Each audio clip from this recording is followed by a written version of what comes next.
Bonsoir à toutes et à tous, nous sommes le samedi 18 juillet 2026, il est 21h30, nous avons déjà commencé le live depuis un petit moment, mais j'ai oublié de lancer l'enregistrement, donc voilà, je viens de le relancer pour YouTube, afin qu'on puisse avoir un petit replay. Donc nous avons parlé de droit d'auteur tout à l'heure, qui ne sera pas donc dans ce replay, et là nous allons faire les prix de la tech. Voilà, alors les prix de la tech, pour information, j'ai commencé à les faire juste avant de démarrer le live et on va les continuer ensemble. Voilà, allez, je vous passe sur les prix de la tech et vous... Alors, j'ai pas tout fait. Je dis franchement, j'ai pas tout fait. Au niveau des prix de la tech, j'en ai fait déjà... j'ai fait déjà... que je dis pas de bêtises... j'ai fait 25 lignes. Non, même pas. J'ai fait une vingtaine de lignes. Bonsoir Noursiboul. J'espère que ça va. Bonsoir. Est-ce que j'ai dit bonsoir à personne qui sont en lurk? Je ne sais plus. Si je l'ai dit, je vous redis bonsoir. Et il commence à faire chaud dans le studio. Nous avons un petit 26 degrés. Bonsoir DL57. Allez, je passe sur le Live Lab. Et on va commencer à regarder les prix jusqu'à la ligne 15.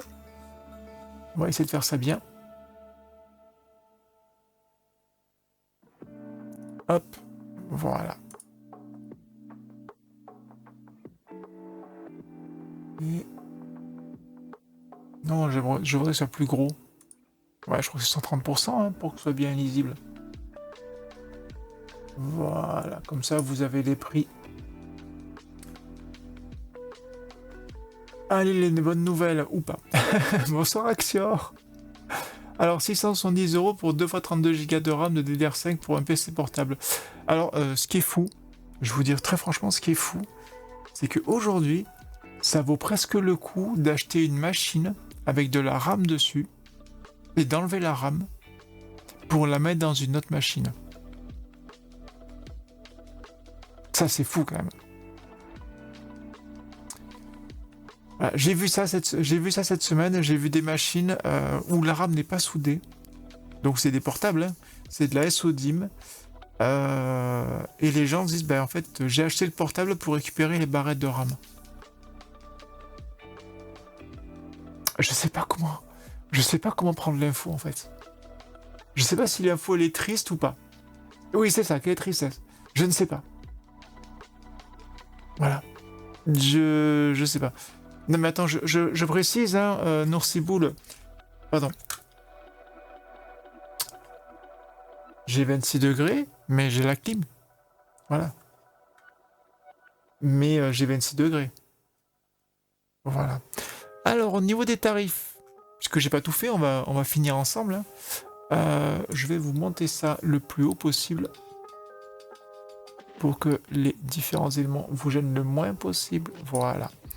Alors, nous avons donc de la DDR4, donc un kit de 32 Go, donc 2 barrettes de 16, qui est vendu à 300 €. On est quasiment double du prix normal et on est assez loin des prix maximum qu'on a pu avoir avec 450 €. Donc ça va. Alors, ça marche aussi avec les SSD d'anciens MacBook qui ne sont pas si mal pour l'époque et facilement utilisables avec un petit adaptateur car pas long de pin. Oui, merci pour l'heure, Ouais21. Oui, j'ai vu ça, oui. Avec un adaptateur, on peut effectivement utiliser les anciens SSD. Après, il faut voir l'usure et les temps qui se trouvent globalement. Voilà, l'âge, tout ça. Et pas que l'usure, il y a aussi l'âge. Est-ce qu'il peut être considéré comme étant fiable? Au-delà de l'usure, hein. Ensuite, on trouve du coup 2 barrettes de 32 Go. Voilà, ce que tu disais, Wa21. Pour 670 €, moi je les ai là à 714 €. Ou bien ici, on peut les trouver à 1000 €. Alors, c'est pas les mêmes. Mais grosso modo, c'est à peu près les mêmes performances.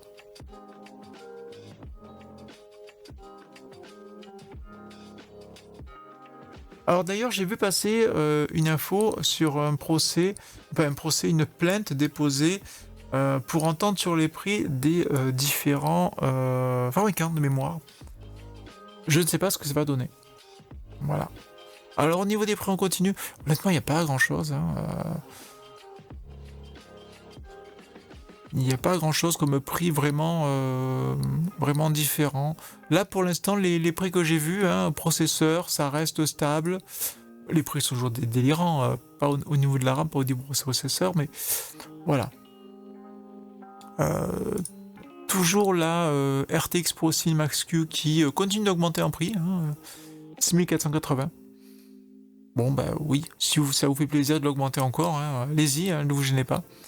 La RTX 5080 a baissé un poil, hein, 1300 €.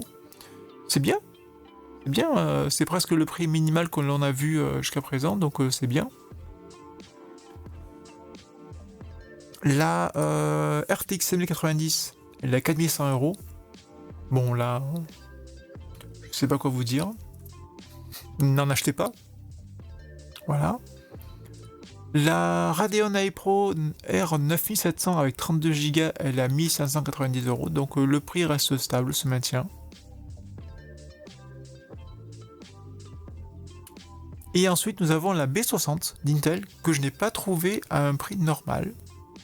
Donc je dis pour l'instant, je l'ai marqué indispo. Merci Mr Freezer 1 pour le follow, merci beaucoup. Par contre, on a une augmentation, mais pas non plus énorme, hein. On a une petite augmentation de l'Intel B70 avec 32 Go de RAM, donc si vous faites un LLM ou de l'IA en général, ça peut être quelque chose d'intéressant à faire pour vous. Voilà. On continue au niveau des prix. Bonsoir Rogue One. Et je me suis arrêté à ce niveau-là. Donc rien de plus à dire. Et on va aller voir du coup le prix du portable HP Ryzen avec 16 Go de DDR4, voir à combien il est chez Bouboulanger. Alors comme déjà dit, je n'ai pas de billes chez qui que ce soit, hein. Donc 749,99, ce qui est un bon prix. Ce qui est réellement un bon prix. Voilà. Alors c'est pas les meilleurs prix qu'on a eu, hein, puisque le meilleur prix c'était 549 €, mais c'est plutôt un bon prix. Ensuite on continue avec le disque dur Seagate de 16 Tera. On va aller voir combien il se trouve. Donc 300... Oh, oh, alors ça c'est intéressant. Ah, il n'y a qu'un seul exemplaire. Oui, mais... Et il n'est pas d'occasion. Il est neuf. Donc c'est une offre à saisir. Ben, je le marque quand même à ce prix-là, hein, 329 €. Ça a été le prix le plus bas. Voilà. Ensuite, un autre 16 Tera, mais de Western Digital cette fois-ci. Évidemment que l'on ne trouve plus avec le lien direct.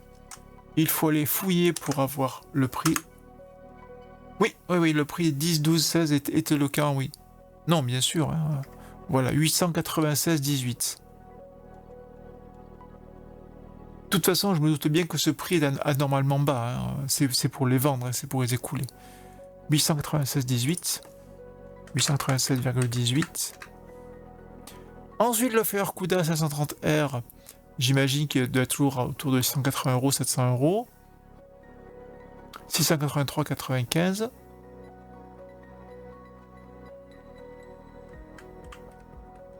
Voilà. Le DC600M, bon là le prix est littéralement indécent, donc 2418,20. Donc toujours pareil, le prix est abusivement élevé. Le petit P310 de 1 Tera, il est à 169 €. Toujours stable. Et ensuite, maintenant, on va rentrer dans les SSD low cost. 77,27 pour le PNY CS900 de 500 Go.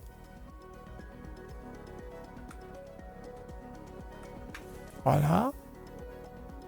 Maintenant, le SSD A400 de chez Kingston, il est à 95,89 €. Oui, il a un tout petit peu augmenté. De 4 centimes, c'est pas non plus foufou. Hein. Le KC600 de 256 Go, toujours chez Kingston, il est à 104 €. Petite augmentation.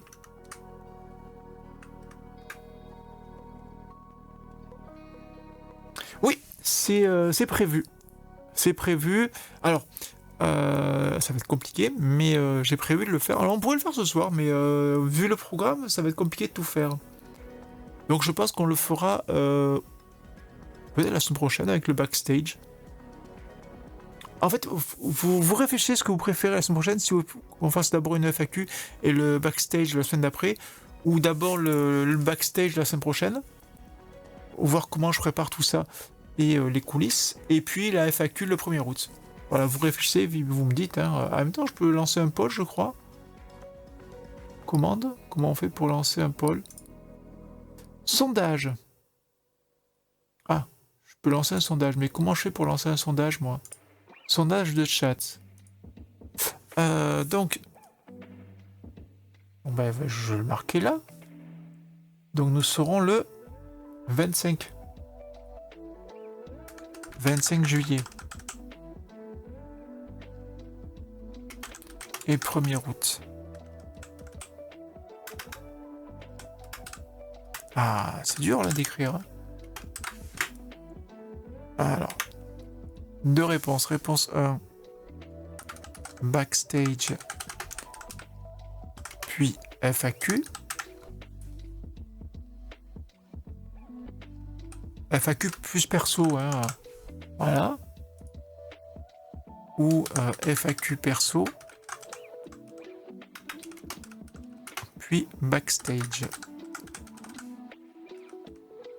Voilà. 25,07 égale FAQ et 01,08 égale. Voilà. Comme ça, vous aurez les dates avec dans le... Voilà. Et je le mets pour... il est quelle heure? 21h42. Ouais, pour 45 minutes. Voilà. Voilà. Donc vous avez un sondage et vous pouvez commencer à répondre. Voilà. Donc soit le 25 juillet on fait le backstage et le 1er août la FAQ perso, ou le 25 juillet on fait la FAQ perso et puis le 1er août le backstage. Vous répondez ce que vous avez envie. Voilà. Je n'ai pas de... honnêtement, je n'ai pas d'a priori. Et de toute façon, pour le backstage, je pense qu'on fera le graphique. Ce soir, ça va être compliqué de tout faire. Voilà. Mais ouais, j'ai hâte aussi de voir le graphique. D'autant plus qu'il va falloir ramener à chaque fois les prix à 100%. Et les prix à des valeurs... que les prix soient tous équivalents pour voir des courbes comparables. Et après, pouvoir rassembler qu'est-ce que c'est par type SSD, disque dur, mémoire, etc. pour voir l'évolution. On continue donc un petit SSD KC600 de 512 Go qui est à quand même 162,52. Le sondage n'apparaît pas. Ah. Oh oh. Oh, alors ça c'est très intéressant.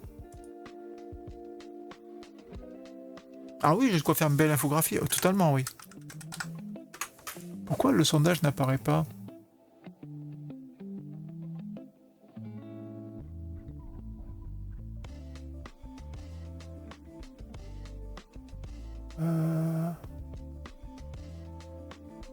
Alors oui, Lily, je suis complètement d'accord. Résumé de stream. Gestion de stream. Pourquoi ça ne marche pas? Oui, effectivement. Le poll ne marche pas. Alors on va recommencer. On va recommencer le poll, on va le faire différemment. Je ne sais pas pourquoi ça ne fonctionne pas. Gérer les sondages. Créer un nouveau sondage. Voilà, question.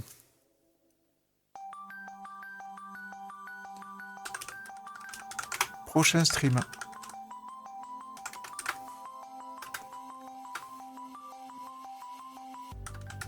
Backstage, puis FAQ perso, FAQ perso, puis backstage. Et je vais essayer de mettre donc 25 juillet. Ah oui, ah j'ai pas assez de caractères, c'est pour ça. J'ai pas assez de caractères. Durée. Ah, je peux pas faire plus de 10 minutes. Ok, bon bah c'est pas grave. Voilà, normalement là, vous pouvez voter et vous avez 10 minutes pour voter. Et normalement, c'est censé marcher.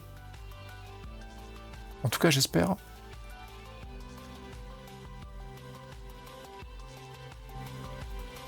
Je vérifie de mon côté.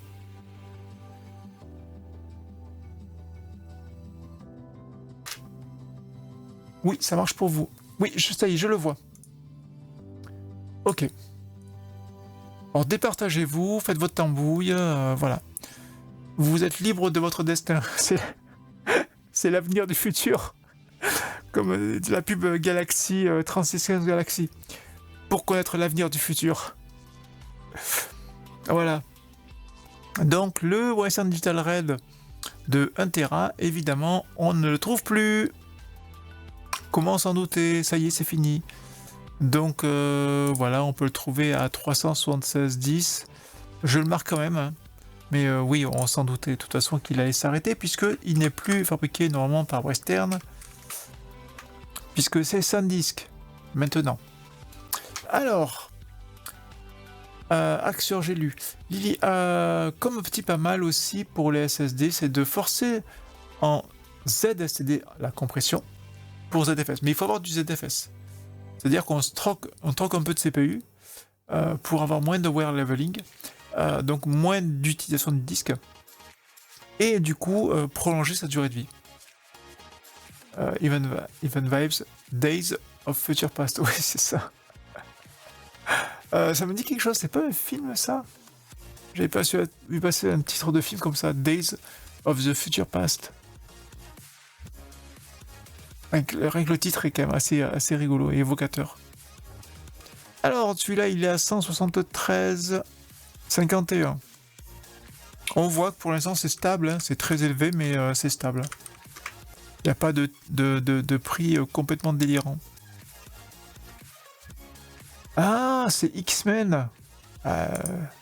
C'est mignon, mais bon, c'est pas trop moi. Voilà, c'est sympa à regarder. Voilà, on va dire ça comme ça. Après, je suis pas une grande cinéphile.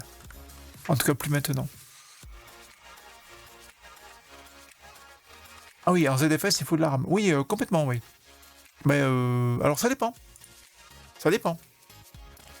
Par exemple, mon serveur Trunas, il n'a que 32 Go de RAM. Et il est ultra efficace. Et il est en ZFS. Voilà. Mais il n'a que 32 Go de RAM.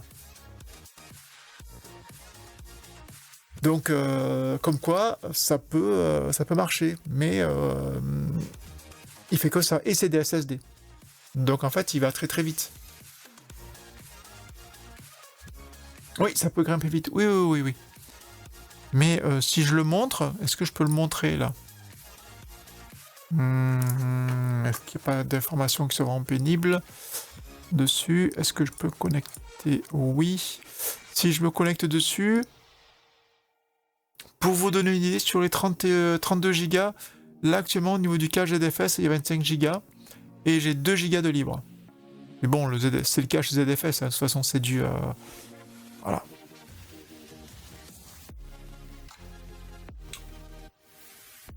Donc bon, voilà. Après, c'est du SSD, donc c'est un petit peu différent. Avec des HDD, il faut quand même plus de RAM. Beaucoup plus de RAM. Alors, maintenant, au niveau de la RAM, chez Dell, 3376,80. C'est bizarre, ça me parle ce prix-là. Bonsoir Denis, bienvenue. Alors, toujours pas de barrette de 16 Go hein, chez Dell, ils en font plus, hein, voilà. Donc, 3376,80€. Une barrette de 32 Go, pardon. 32 Go, non mais... Qui va acheter ça? Une barrette de 64 Go, 5922€. pareil, qui va acheter ça. Je sais pas quoi vous dire. Pour les disques durs, j'imagine que c'est pareil. Déjà les SAS en... non, les SATA, pardon. C'est en platine. Non, mais je sais pas. Regardez le SATA de 960 Go avec une écriture par jour. Il est à 3859,80. Voilà, c'est les prix qu'on avait déjà marqués. Pour ça qu'ils sont marqués en noir. Hein. Le disque dur SATA. Alors là, on va le disque dur SATA. SATA de 20 Tera, il a 1861,44.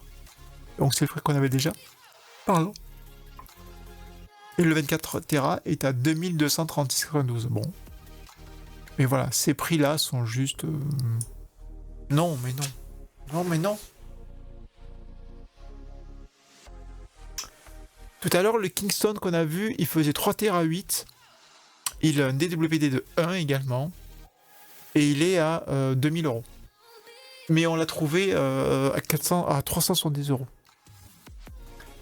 Donc, non. Ah non.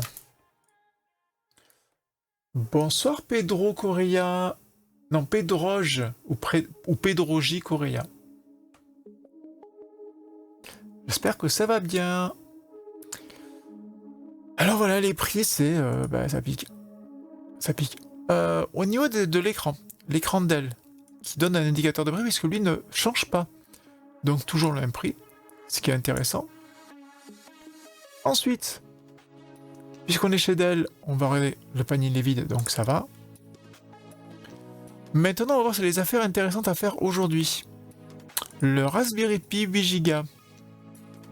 Ah.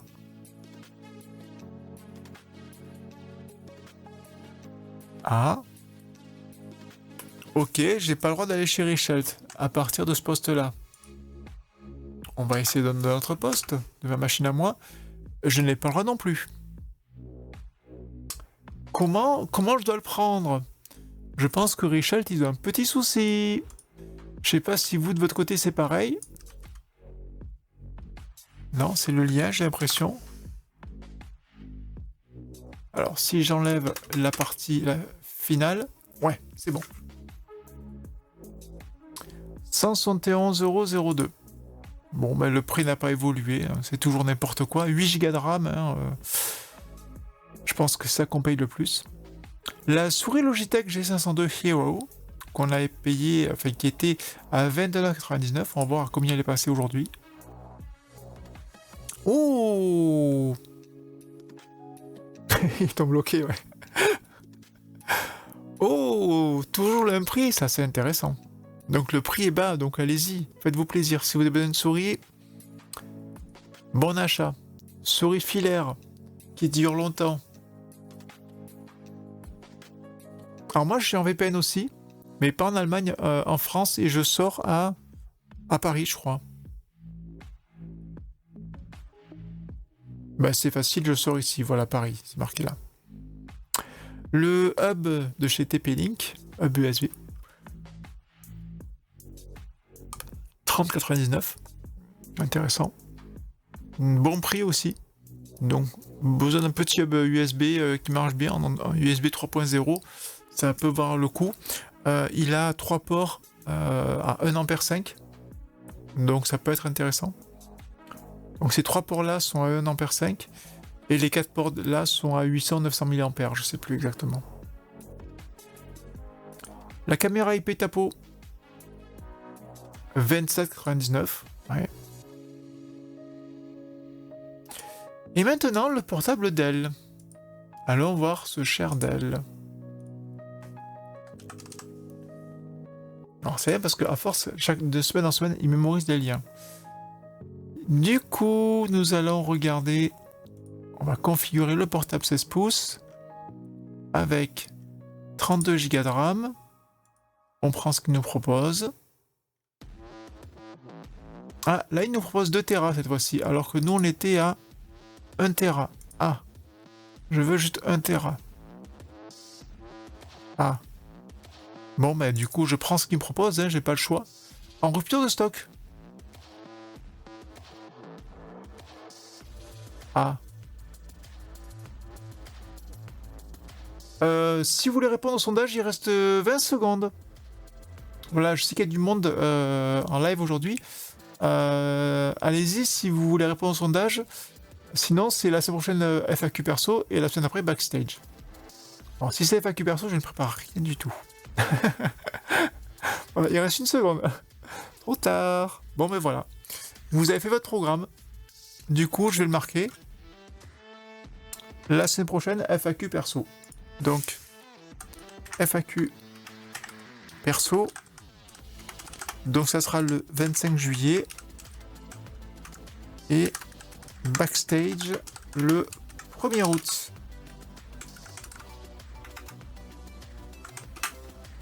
Voilà. Voilà, c'est marqué, c'est mémorisé. Je n'oublierai pas. Et puis on termine, il reste 3 petites choses à récupérer. Le clavier Chéri qui doit être voilà, 36,99, qui ne change pas de prix, pas grand chose. 36,99. Le smartphone entrée de gamme de chez Boulanger, le Motorola E15 chez Boulanger. On va aller chez Boulanger. Téléphone portable, c'est facile. Je tape E15. Voilà. Et il me propose directement, voilà, livraison à domicile. Alors non, il était pas... Alors oui, mais c'était pas le bon modèle. C'était le modèle 2 Tera. Non, le modèle 512 Go. Et moi, je voulais... donc la condition, c'est 32 Go de RAM avec un SSD de 1 Tera. Et du coup, c'est forcément ce modèle-là. Si je prends le plus petit modèle, il n'y a que 16 Go de RAM. Voilà. Ouais, 1399. Donc c'est pas non plus... Après, je peux essayer des nouvelles configurations. Hein, le nouveau 16 pouces.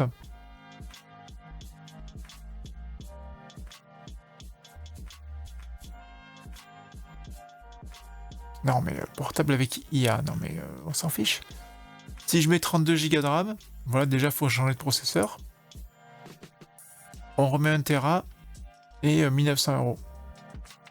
Voilà, donc indispo. Du coup, cette semaine, indispo. Hop là, voilà. Alors, le Motorola E15, on l'a vu, il était à 89, 95, c'est ça. C'est bien parce qu'il change pas de prix. Il doit avoir un stock qui doit être assez impressionnant. Alors ensuite, l'imprimante, la 8240 CDW, je pense qu'elle est toujours indisponible parce qu'elle ne se... Ah, aussi, elle est disponible. 328,16. 328,16. Mais hop là, j'ai pas écrit bon endroit.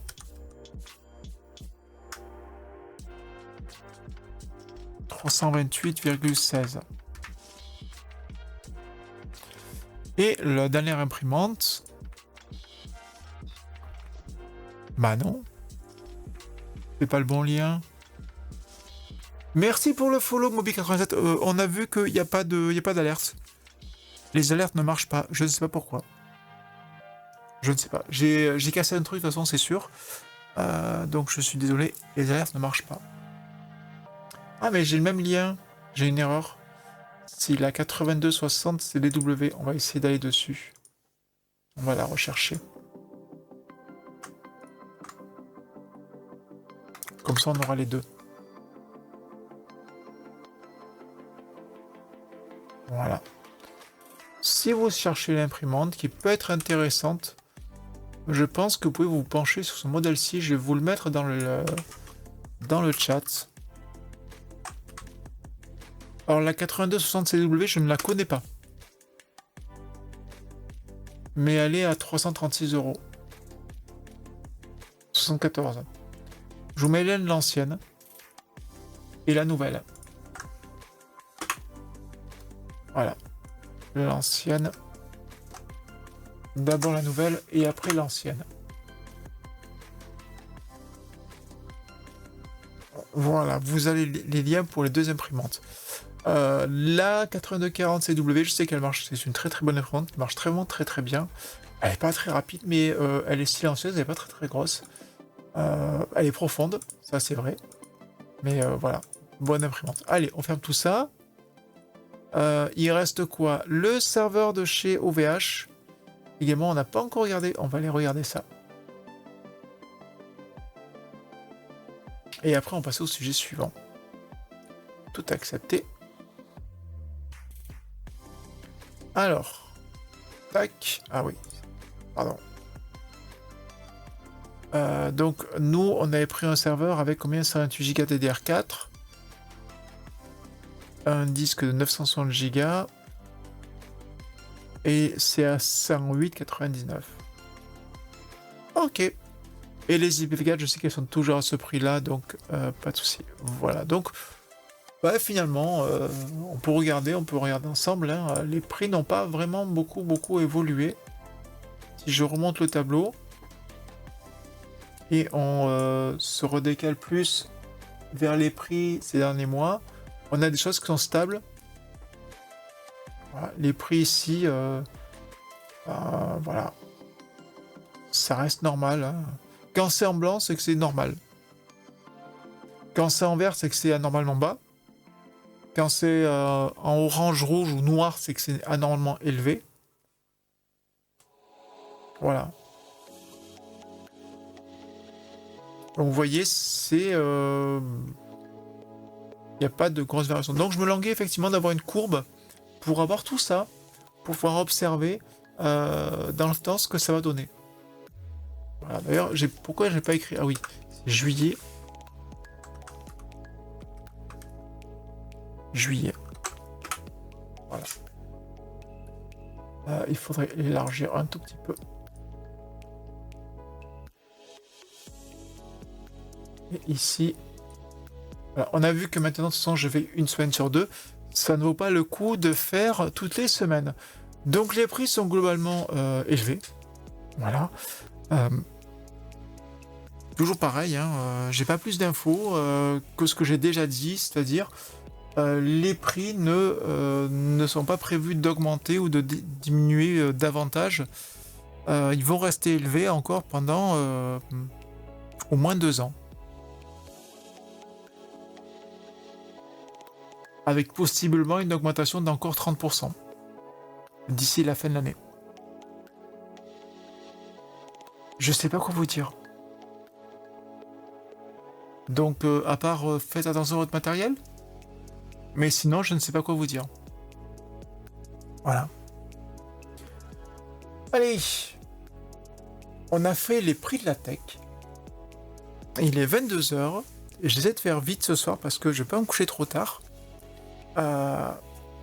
Comme vous le voyez, je suis assez fatigué. Et du coup, la prochaine fois, on fera une FAQ perso, donc je ne préparerai rien. Je vais parler librement. Et il n'y aura pas de rediffusion. Voilà, donc je vais parler sans filtre. Et donc, vous pourrez poser toutes les questions que vous voulez. Et il y a des choses que je vais dire que je ne répéterai pas. Que je n'ai pas encore dites ici jusqu'à présent. Et je me dis à mon offre, peut-être en parler. Pour que les gens comprennent que c'est pas toujours évident de faire tout ce qu'on veut. Oui, je pense que exactement. Alors ça, c'est un truc que je prévois. Justement parce que, par exemple, récemment, j'ai dû changer l'alimentation d'un de mes serveurs. Et je me dis, ce serait intéressant de montrer ça. Montrer qu'est-ce qu'on peut faire. Donc, changer la thermique, nettoyer, enlever la poussière, tout ça. Qu'est-ce qu'on peut faire et surtout comment on fait. Par exemple, parler de ces petites choses-là. J'en ai pas. Les petites soufflettes que l'on peut acheter. Pas de l'air comprimé, hein, pas de l'air sous pression, pas de compresseur, tout ça. Mais les petites soufflettes qu'on peut acheter qui envoient de l'air, qui soufflent de l'air. Voilà.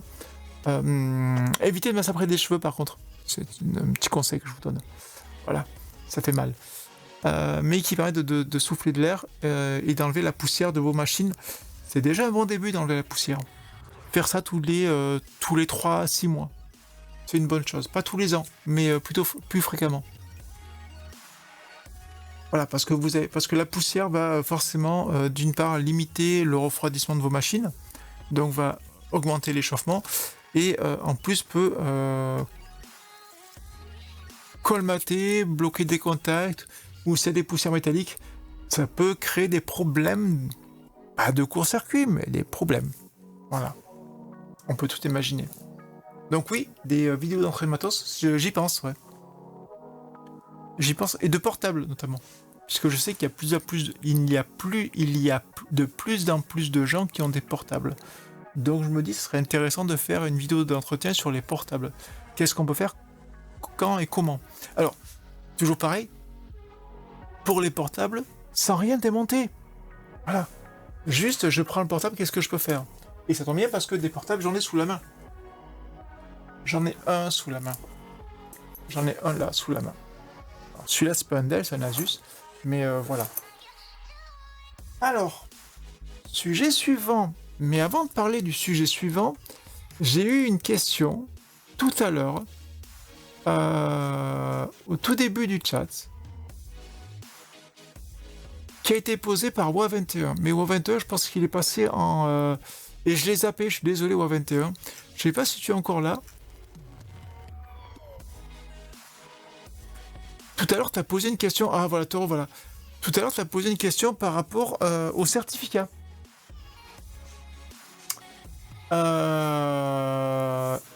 Si tu veux bien reposer ta question, je la retrouve pas.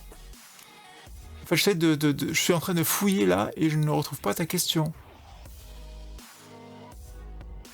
Ah si, ça y est, j'ai retrouvé. Le nouveau certificat m'embête pour mon projet de serveur de déploiement MCM.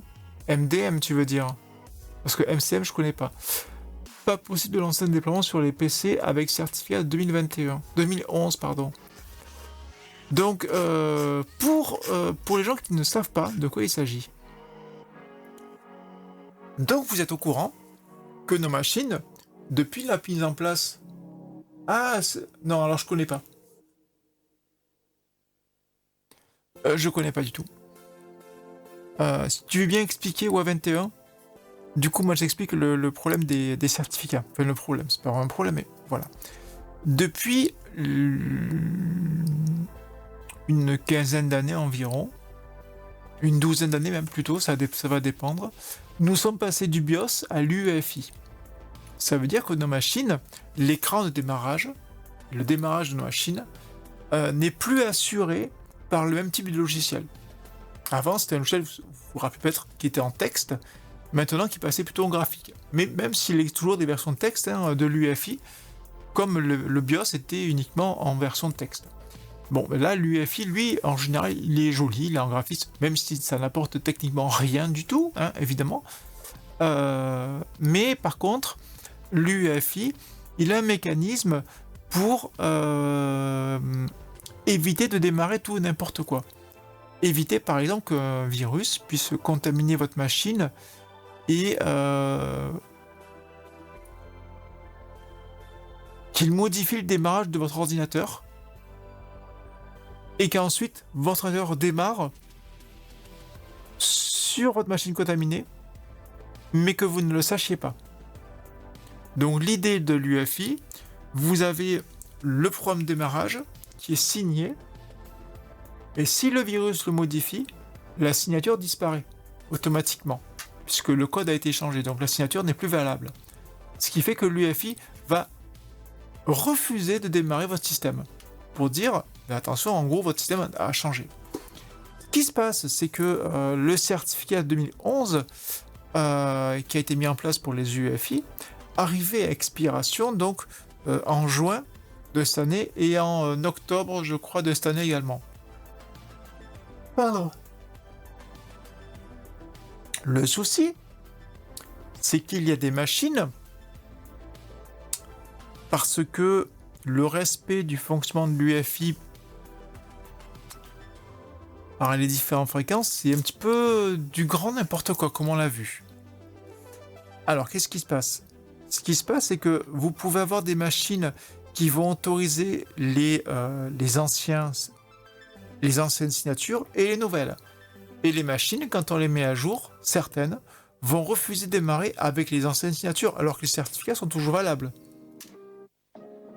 Voilà.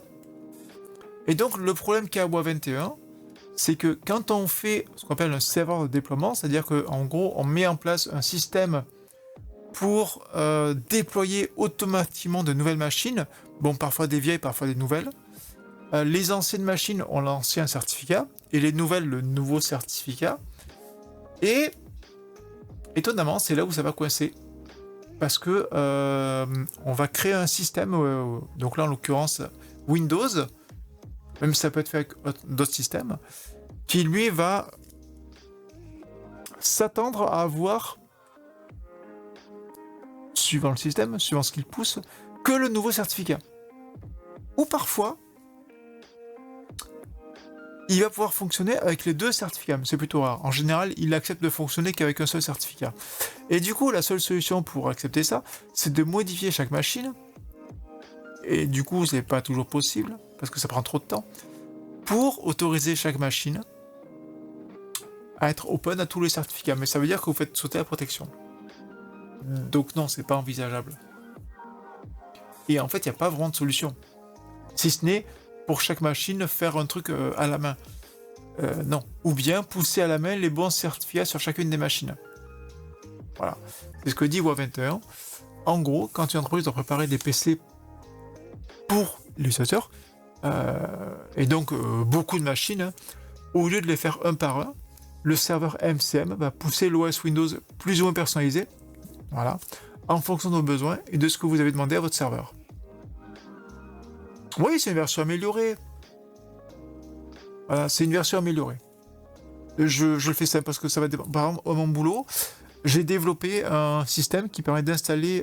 Alors, moi, je le fais à la main, mais du coup, ça ne le pousse pas. Mais tout est automatisé. Où en fait, j'ai une clé USB. Je mets ma clé USB. Je me connecte sur un serveur. Je lance le truc et ça se débrouille. Voilà. Et par contre, j'ai fait en sorte que ça puisse marcher avec n'importe quel certificat. C'est-à-dire que la seule contrainte que j'ai au démarrage de la machine, c'est de désactiver le Secure Boot, qui après est réactivé. Voilà.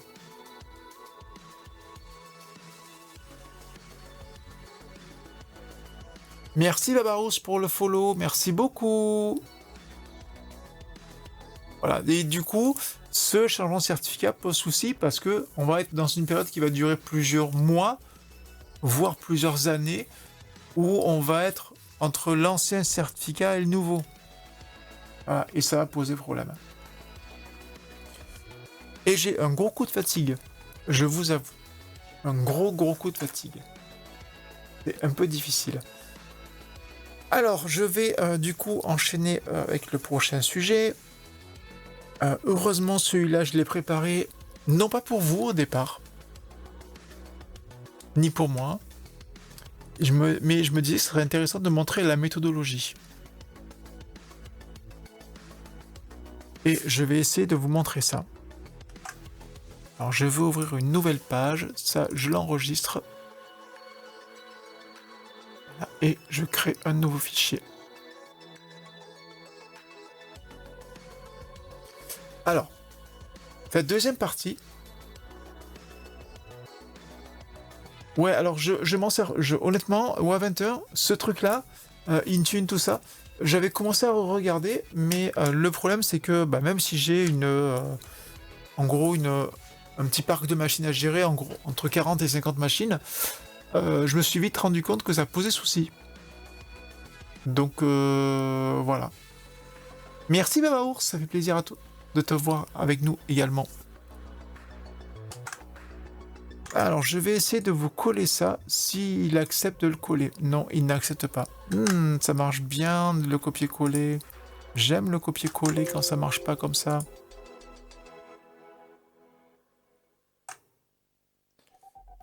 Et si je le mets comme ça, est-ce que ça va accepter? Non plus. Bon. Alors, comment peut-on faire? On va essayer de le faire à la main. C'est pas foufou, mais on va essayer de le faire à la main. Quel souci? En fait, le problème, c'est que j'ai des machines qui sont anciennes, d'autres qui sont nouvelles. Et je savais pertinemment que... WoW21. Je savais pertinemment que le changement de certificat allait poser souci. Voilà, moi j'en ai... alors, et ensuite, il n'y a pas que ça. C'est qu'il y a des logiciels qui sont mis en place qui ne peuvent pas passer comme ça. Voilà. Où il y a des opérations manuelles à faire pour chaque utilisateur. Et ça, c'est très pénible. Ça ne peut pas être automatisé, malheureusement.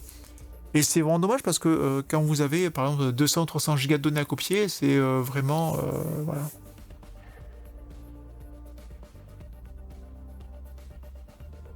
Alors, bah, Shift insert. Oh, tu connais celui-là? Oh, oui. Oh, tu connais ce raccourci. Donc, ça veut dire que tu es une personne, on va dire, relativement expérimentée. On va dire ça de cette façon-là. Voilà, parce que... moi, je le fais, c'est vrai, je le fais toujours à la main, en fait. Ouais, on va essayer de le faire de cette façon-là.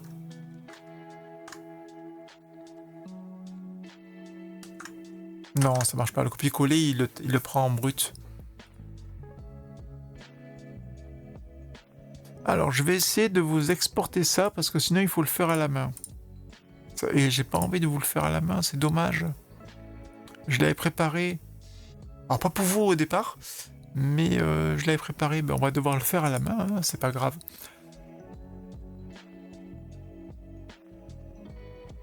Bon, Sorbel Kourou. Alors, bon, premier jour de vacances, une attaque clic fixe qui surpage via un stream sur Twitch. Ah oui, quand même. Alors oui, moi, le copier-coller que je fais à la main, en général, fonctionne, mais là, c'est de deux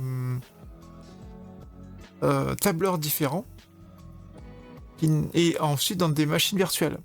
Donc voilà, petit problème. Mais c'est pas grave, on va le faire ensemble. C'est pas forcément gênant. Donc je vous explique, en gros, voilà de quoi je vais vous parler. L'idée, c'est, vous devez... alors on va aller chez OVH. Mais vous avez une infrastructure à monter chez OVH, chez Scaleway, chez l'autre, ça n'a aucune importance. Et ce que vous voulez faire, c'est que vous voulez comparer les différents serveurs qui vont vous être proposés, et pour proposer un tarif qui soit intéressant, pertinent, et aussi avoir les disponibilités. Voilà. Alors non, c'est pas Robocopie, hein. Voilà. Rien à voir, c'est du texte à copier-coller. Alors, je vais vous montrer du coup comment moi je procède. Le problème, c'est que je sais pas si ça a marché complètement. Alors, je nettoie mes onglets.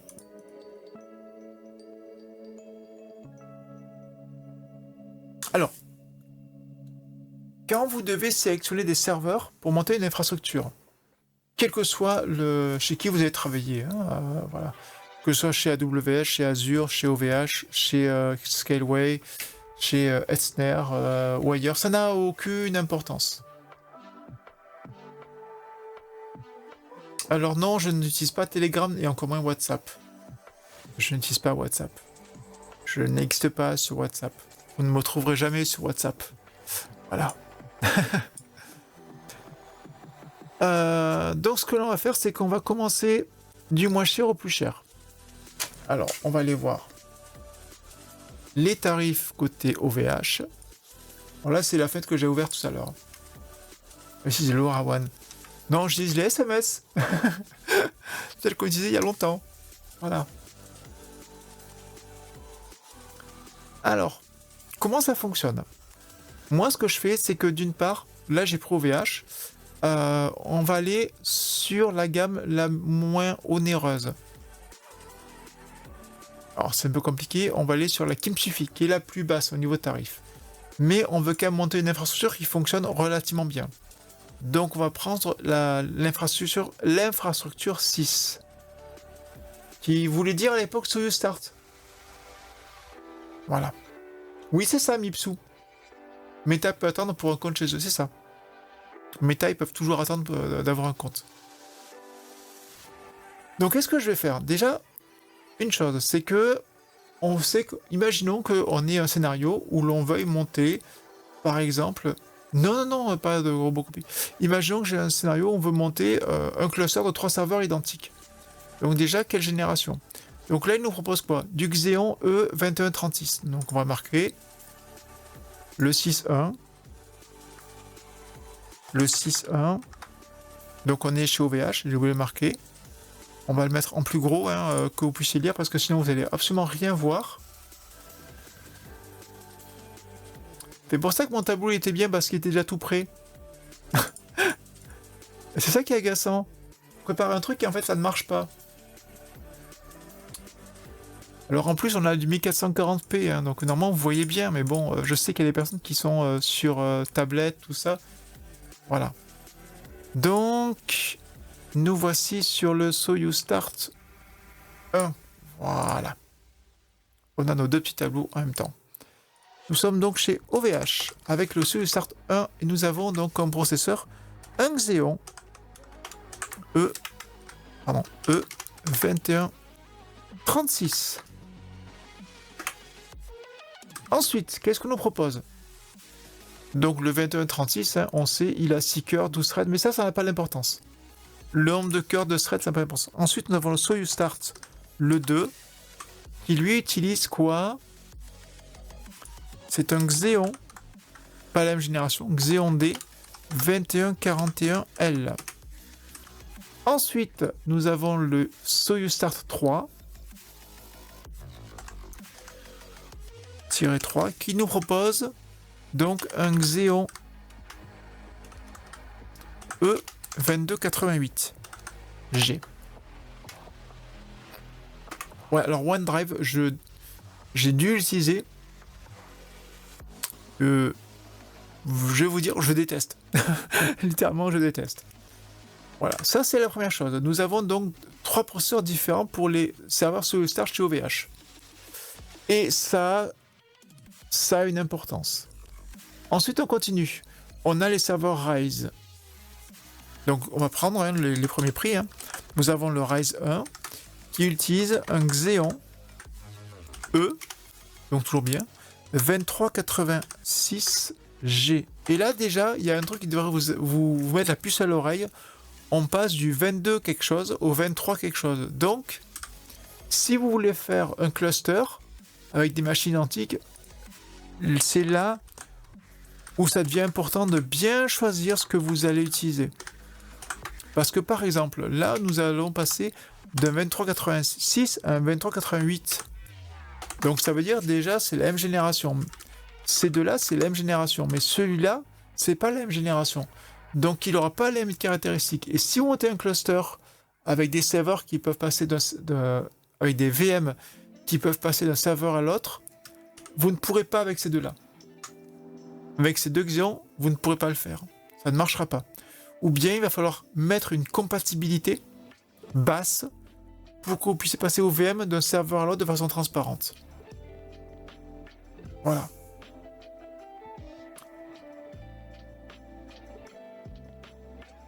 Ah oui, non, oui, je comprends, oui.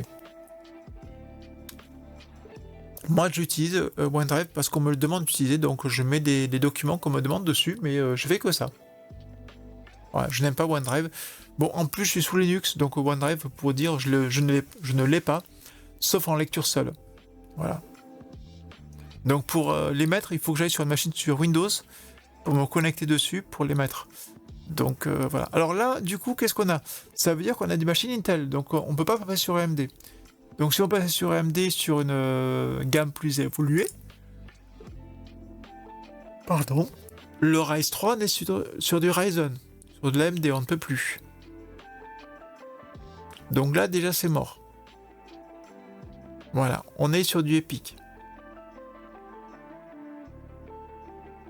Donc c'est... Voilà, petit problème.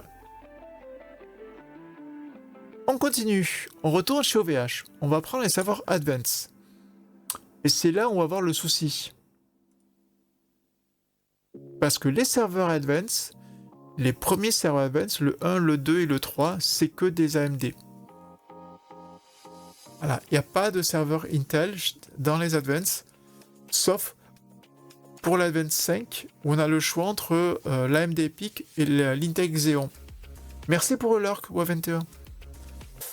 Donc ça veut dire que pour faire du low cost, hein, puisque clairement là c'est du low cost, il va nous falloir des machines qui soient performantes, mais qui soient toutes déjà du même fabricant. Première chose. Et si possible, de la même génération. Ou en tout cas, les ABC en génération. Et si possible, en plus, d'avoir un niveau de performance à peu près équivalent. Et maintenant, comment on récupère les performances? Alors ça, c'est plus facile. Vous allez sur CPU Benchmark. On l'a déjà fait. Voilà, ici. Et on va voir en single thread. Et ici en multithread. Donc là, ce sera les performances. Et là, en face de chaque processeur, on va marquer les performances. Tout simplement. On va aller sur le comparative performance et on va rentrer nos processeurs. Comme ça, on va gagner du temps. Xeon E 2136. Bon, il est censé nous le proposer, il ne nous le propose pas. Voilà. Hop, on l'a rajouté. Ensuite, le 2141L. Bon, 2141. Oui, c'est un I peut-être. Je pensais que c'était un L. Le 2288G. On l'ajoute. Et ensuite, le 2386G. On l'ajoute et on termine par le 2388G. On sera au maximum puisqu'on ne peut pas en avoir plus de 5. Alors c'est un I, alors c'est pas un L. Et là, on va pouvoir noter nos performances. Donc le 2136 en single, les performances, elles sont là. Ici. Single thread rating. Donc il faut juste noter les valeurs. Donc 2590. Le deuxième 1675, moins performant. Le troisième 2893. Le quatrième 3398. Et le cinquième 3399. Ça c'est en single thread. Et en multithread, 12 999, 11 886, 17 432, 19 521 et le dernier 23 458. Alors pourquoi je fais ça? Parce que suivant votre besoin, vous pouvez avoir besoin de performance ou pas. Donc ça sert à rien d'investir énormément dans des serveurs si le besoin de performance n'est pas important. Donc on retourne sur le serveur et on va voir donc le premier, le 6.1. Alors nous, il faut qu'on monte un cluster. Alors là c'est encore un tout petit, on va grossir. Voilà. On ne peut pas choisir une région. Voilà, on veut uniquement voir tout ce qu'il y a. Et il y a beaucoup de choses, il y a beaucoup de choix. Alors déjà, ce qu'on veut, on veut du 1 gigabit en bande passante privée. Alors la bande passante privée, c'est en gros, vous allez pouvoir créer un réseau local où il n'y a que vous dessus, entre vos différents serveurs. Donc déjà, 1 gigabit, c'est le minimum syndical. Voilà. Mais ça veut dire que là, vous êtes limité à 1 giga. Donc ça, c'est une information importante qu'il faut écrire. Donc on va dire en LAN, une partie LAN, WAN d'abord, et LAN après. En LAN, on l'a vu, on est limité à 1 giga. 1 giga max. Et ici, c'est pareil, 1 giga max. Ça veut dire que si vous voulez aller au-delà, vous ne pourrez pas. Vous serez limité. Il faudra forcément changer de serveur. Donc c'est un point à noter. On retourne sur nos différents serveurs. On prend le 6.2 et on fait la même chose. On décoche ici. Et on va regarder. Du coup, là, c'est intéressant parce que là, en public, on peut aller sur 2 gigas max.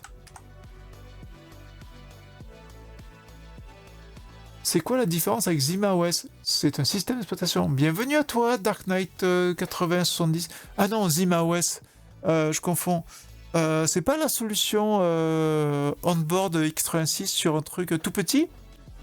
Me semble, hein. Mais après, je maîtrise pas assez ce genre de solution. Du coup, plutôt que de dire des bêtises, je préfère... Si vous avez une réponse juste, comme je m'en suis jamais servi, voilà, je connais pas. Mais j'ai déjà vu des trucs comme ça, ouais, avec ZimaOS. Je sais plus qui c'est qui m'en a parlé.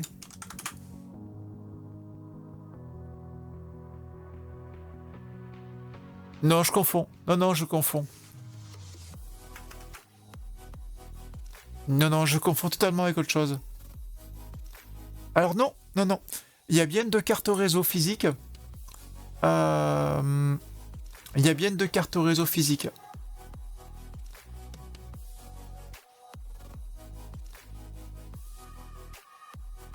Alors, j'ai fait de mon ancien PC un ZimaOS sans acheter leur NAS. Ah, c'est un OS pour NAS. D'accord, c'est pour ça que ça me parlait. Non, moi je pensais, vous savez, l'espèce de toute petite machine, ça fait penser à un Raspberry Pi, et en fait c'est un X86 à l'intérieur. Et on peut racheter une carte d'extension. J'ai jamais testé. Parce que j'en ai pas l'usage. Donc pareil, on marque ici, LAN c'est 1 Go maxi. Alors c'est des cartes réseau de 10 Go, mais on est bridé à 1 Go. Voilà. Donc LAN 1 Go, c'est pas foufou, hein. Je vous dis franchement, c'est pas foufou. Donc 2 Go pour le WAN, 1 Go pour le LAN. Ouais, bon, à réfléchir. Donc on continue. On va passer sur le Kim Suffit 3. Le Soyuz Start 3, pardon. Et évidemment, au fur et à mesure, on monte en prix, hein, ce qui paraît logique. Et lui, pareil, il nous propose donc 2 Go max. Et ici, 1 Go max. Ah voilà, Zimaboard, merci. Avec un port PC Express x4. Merci Even Vibes. Merci pour les précisions. C'est ça, les Zimaboards. C'est pour ça que ça me parlait Zima. Et donc ZimaOS, c'est le truc par défaut de Zimaboard, c'est ça? Bon, après, ça fait vraiment bidouillage. C'est intéressant, mais c'est vraiment bidouillage, ouais. Oui, merci Dark Knight. Merci pour la précision. Voilà, ça veut dire que là, dans notre cas, pour les Soyuz Start, on n'a pas accès à plus de 1 Go de bande passante en local. Alors, sur un cluster, ça peut être gênant. Où vous avez besoin de transférer de grands volumes de données, ça peut être très gênant. C'est CasaOS à la base. Ok. Donc maintenant, nous allons passer sur le serveur Rise. Et là, ça va devenir plus intéressant ou pas. On va voir. Donc CasaOS. Pas CasaOS, je suis fatigué. Donc là, nous avons le serveur Rise 1. Rise 1, pareil. C'est 1 Go max. Et ici aussi 1 Go max. Pas foufou, hein? C'est pas foufou, ce petit comparatif. Alors que le Rise 2, on enlève, on décoche l'Allemagne. Et là, ça devient intéressant. Parce que là, on a accès à 3 Go max de bande passante publique, mais surtout 2 Go en privé.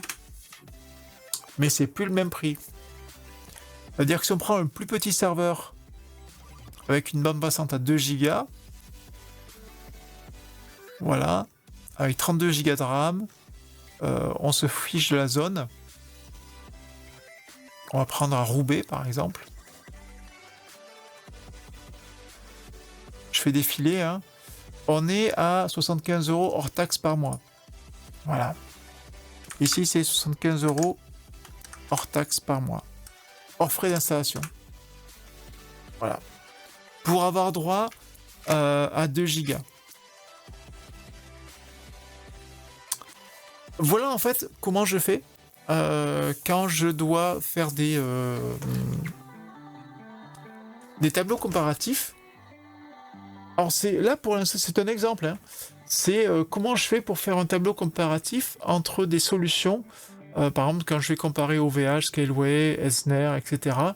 Pour dire ben voilà, je vais marquer tout sur un immense tableau et après je vais dire ben voilà, cette solution là je la mets en rouge parce qu'elle n'est pas intéressante. Celle-ci je la mets en orange. Parce que, ok, elle est pas chère, mais elle n'est pas forcément très pertinente. Celle-ci, elle est intéressante parce qu'elle propose 2 gigas de bande passante en public, etc. Et du coup, après, et en plus, ça augmente, effectivement. Et du coup, après, en réunion, on me dit, bah oui, mais alors, Alexia, pourquoi tu as choisi ça? Pourquoi tu fais ça? Ben voilà, je dis, ben, cette solution-là dispose de 2 gigas en LAN, ce qui n'est pas négligeable parce que ça veut dire que s'il y a besoin en instant T de transférer de grands volumes de données d'un serveur à l'autre, déjà on ira 2 fois plus vite et c'est pas négligeable par rapport aux autres solutions. Certes, c'est plus cher, mais ça peut valoir le coup. Alors maintenant, plus cher de combien? On va aller revoir le Ryzen 1 parce qu'on n'a pas écrit les prix.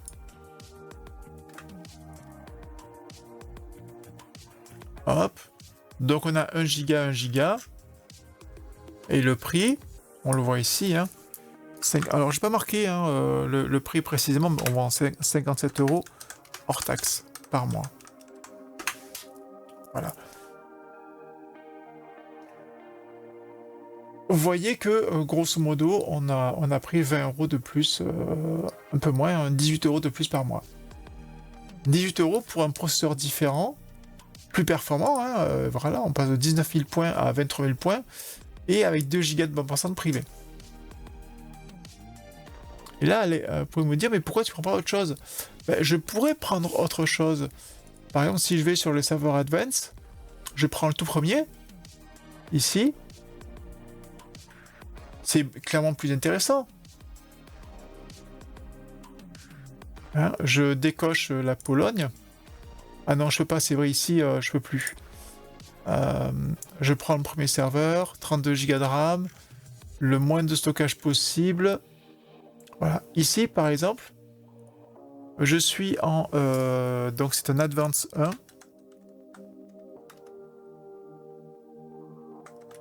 Advance 1. Hop là, pardon. Oh, je suis fatigué ce soir. Hein. Advance 1. Donc c'est un Epic. Donc du coup, c'est plus le même processeur. Ça veut dire que si demain, vous voulez partir sur l'Epic, vous êtes obligé dans votre cluster, si vous le faites augmenter, de rester sur l'Epic. Si vous partez sur Xeon, vous êtes obligé de rester sur Xeon. Vous pouvez pas migrer, enfin, vous pouvez pas mélanger les deux. C'est pas possible. J'ai pas marqué le nombre de points, mais là, ce qu'on voit déjà, c'est que on peut avoir en bande physique, alors le prix n'est pas le même, hein, mais déjà par défaut, on a 3 gigas en public de base. Et en bande passante privée, on est à 25 gigas. Et le prix, on est à 90 €. Hors taxe par mois. Maintenant, niveau performance, ça donne quoi? Eh bien, on va voir ça. On va enlever les petits processeurs pas très performants qu'on avait vus. Et on rajoute donc le Epic 4244P pour voir les performances que ça donne. Et là, on se rend compte que quand même, petit costaud, hein, 3710 points en single et 26 797. Pardon, 797. Voilà. Donc clairement, oui, c'est intéressant. Donc oui, c'est un truc à la rigueur que je pourrais proposer, mais en disant attention, si demain vous avez une restriction budgétaire, ce qui peut arriver, hein, en ce moment on sait que tout est très compliqué pour tout le monde, vous ne pourrez pas changer. Si vous partez sur de l'Epic, vous serez obligé de rester sur de l'Epic. Les Xeon sont globalement moins chers. Voilà. On arrive à avoir plus d'accessibilité sur le Xeon. Alors que les AMD Epic, c'est plus difficile d'avoir des prix bas. Mais c'est toujours possible. Et quand en plus tout augmente, il n'est pas impossible que les prix suivent. Parce que, par exemple, chez OVH, je vais vous montrer ça. Si je continue ici, pour le Ryzen 1 par exemple, voilà. C'est un paiement mensuel et on ne peut plus s'engager comme on le faisait avant sur 12 ou 24 mois avec un paiement mensuel. on est obligé de faire un paiement anticipé de 12 mois ou de 24 mois. Donc payer... Pardon, excusez-moi. Donc payer 12 mois d'un coup ou 24 mois d'un coup. Alors certes, ça nous fait économiser les frais d'installation et 5% de prix global, mais ça fait débourser quand même 12 mois d'un coup. Ou 24 mois d'un coup, ce qui est pas rien. Les serveurs Advance, vous allez voir.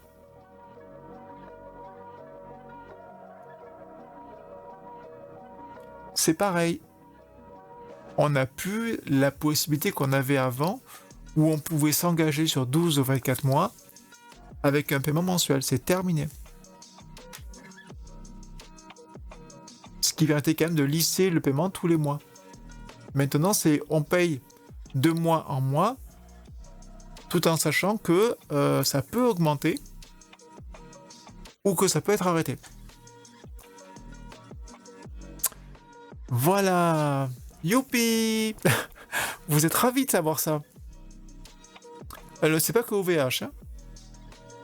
Ils sont tous en train de changer leur modèle. Vu le prix de l'augmentation de la mémoire, je comprends. Hein, c'est tellement onéreux qu'on ne peut pas faire autrement. Voilà. Donc voilà un petit peu comment je travaille quand je dois faire des propositions commerciales. Eh oui, personne l'avait vu, oui. Ce petit changement chez OVH. Je vous rassure, hein, si on va chez Scaleway ou chez d'autres, c'est à peu près la même chose. Ils sont en train de changer leur modèle de facturation. Ah oui. Alors si vous avez encore l'ancien système, profitez de renouveler parce qu'il fonctionne toujours. Mais si vous voulez passer au nouveau système, c'est plus possible. Alors après, il est possible, si vous avez un compte, par exemple chez OVH, de demander à avoir un paiement mensuel. Mais il faut avoir un gros compte. Voilà, donc voilà. Voilà ce dont je voulais vous présenter ce soir. Alors c'est des petits sujets, hein, mais vous avez une idée ici de comment je travaille pour proposer du coup parfois des prix intéressants ou pas. Voilà. Par exemple, sur un projet d'un cluster avec 3 serveurs, moi techniquement je partirais sur ce modèle-là, le Rise 2 à 75 € par mois, donc ça nous fait 225 € par mois pour 3 serveurs. Sachant qu'on peut le faire, on peut l'augmenter un petit peu, mais pas beaucoup plus. On peut augmenter le nombre de Rise, mais si demain le Rise est arrêté avec du Xeon, on va devoir passer sur de l'AMD. Donc il faudra faire une migration de l'infrastructure, de Intel à AMD. Sachant que de toute façon, maintenant, on le voit chez OVH, on est plus sur de l'AMD que sur de l'Intel. Intel, c'est vraiment pour les anciennes gammes. Ou les gammes très haut, ou le très très haut de gamme. Je vais vous montrer ça. Si je prends de l'Advance et les derniers serveurs Advance, les derniers gros serveurs Advance, voilà, le Advance 5 2026 c'est du Xeon 24 threads. Mais 330 € le mois. Et pareil, si je prends celui-là, je le prends de base, hein, à Gravelines, parfait.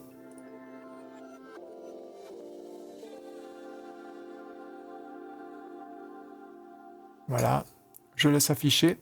Toujours pareil, je ne peux plus m'engager sur 12 ou 24 mois avec un paiement mensuel. C'est fini.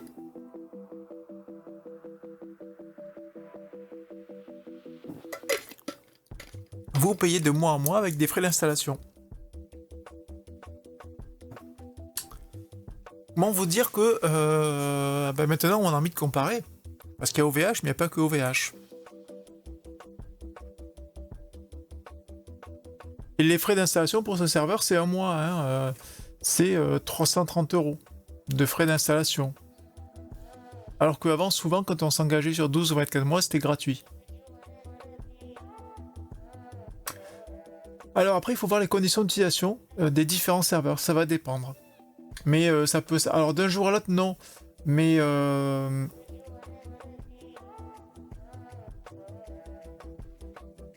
en fait, il y a quand même un engagement de nous et d'eux. Donc il ne peut pas dire, en fait, on vous l'arrête du jour au lendemain. Il faudrait revoir les conditions générales, et la série de tête, je ne les ai plus, mais dans mon souvenir, ils peuvent dire, ben voilà, cette gamme va s'arrêter, et du coup, votre serveur, à telle date, ne sera plus disponible. Mais ils vont pas vous laisser sur le carreau. En vous disant, demain, votre serveur s'arrête. Non. Et par contre, quand vous êtes engagé de mois en mois. Et si vous voulez renouveler l'engagement, c'est toujours de mois en mois. Si vous voulez faire un engagement sur 12 mois, vous payez de cash 12 mois. Et en fait, ça, alors en réalité, ça a un avantage. Déjà pour eux, c'est que si le produit, ils veulent l'arrêter, ils peuvent l'arrêter. En disant, mais de toute façon, nous, on garantit sur un mois. Et si le client n'est pas content, au bout d'un mois, il veut partir. Et OVH, donc Dark Knight et OVH, on va pas se mentir, ils en profitent. Je sais pas. Honnêtement, moi, de ce que je vois par rapport à d'autres, puisque je travaille principalement avec 2 surtout, OVH et Scaleway, je trouve que OVH au niveau des tarifs sont extrêmement bas. Vraiment très très bas. Scaleway est au-dessus, et d'autres boîtes comme, je sais plus les noms, ils sont encore plus onéreux. Alors, on a des boîtes qui vont proposer des serveurs très anciens, par exemple des Xeon V2, V3 ou V4, donc des Xeon E5, V2, V3, V4, donc des Xeon qui datent de 2013 à 2016, je crois, donc qui ont au moins 10 ans d'âge, mais qui vont les proposer assez cher, donc oui, c'est intéressant, ou non, c'est pas intéressant. Donc ils en profitent, je sais pas. En tout cas, derrière, ça fonctionne bien. Moi, je trouve que ça fonctionne bien. Après, vous louez un serveur. Après, c'est vous vous débrouillez. On vous prête du matériel, on vous le répare si tu es en panne. Pour tout le reste, c'est à vous de gérer. C'est à vous de gérer vos IP, c'est à vous de gérer vos routes, vos DNS, c'est voilà. OVH, ils font pas d'accompagnement. Et vous êtes seul avec OVH. Alors, leur défaut, c'est leur interface, ça c'est clair. Elle est vraiment à la rue. L'API, c'est pas mieux, mais on arrive à trouver des solutions. Et c'est pas mieux les autres. Voilà. Moi, je trouve qu'au niveau matériel, ça fonctionne bien, c'est plutôt fiable. Mais c'est fiable aussi ailleurs. Par exemple, chez Scaleway, j'ai pas de soucis particuliers. Les seuls soucis que j'ai eu chez Scaleway, ça a été des problèmes de logiciel. Parce que je leur ai dit, bah écoutez, ok, vous proposez cette distribution-là, moi elle m'intéresse pas, je veux mettre ma propre distribution. Ils me disent, oui, mais c'est pas possible. Je dis, mais je m'en fiche. Moi, je vous loue un serveur. Je joue pas un serveur avec une distri. Je vous loue un serveur. Et ce que je veux, c'est pouvoir installer ma distribution. Comme c'est possible. C'est juste que eux, ils n'avaient pas anticipé. Il y aurait des gens comme moi qui viennent et qui disent, ben non, Alexia, elle arrive, elle veut sa distri à elle. Ben oui, ben j'ai envie, j'ai le droit. Puisque je loue un serveur, je loue pas la distri avec. Et donc, j'ai fait un peu pression, et du coup, j'ai pu installer ma distribution à la main. Voilà. Après, moi, ce qui m'intéresse au niveau du réseau, Scaleway, par exemple, n'ont pas de problème au niveau du blacklist, ou très peu de problème au niveau du blacklist de leurs IP. Alors que le blacklist chez OVH, il est assez dur, voire même rude. Alors, le stockage immutable, ou immuable, le stockage immutable, ouais, alors là, par contre, ça, c'est une autre histoire et un autre problème. Et là, du coup, je ne sais pas parce que je n'ai pas testé. Chez personne. Pardon. Mais je serais curieuse d'avoir des retours. Des retours, des analyses. Voilà. Retour complet, donc. Voilà, c'était donc le deuxième sujet. On va essayer d'enchaîner, parce que ça fait déjà 2 heures. Et là, on va passer au dernier sujet. Et du coup, on va passer à côté. On va faire un peu d'électronique. Parce que j'avais dit que le dernier sujet, le quatrième sujet, j'en ai parlé hier, j'allais vous présenter plus en détail une pompe à dessouder. Pour les personnes qui veulent faire de l'électronique et donc dessouder des composants. Alors, je suis là. Alors, la lumière n'est pas la même, hein, évidemment. On va éclairer ça. Ouais, ça fait plus, ça fait plus cocooning.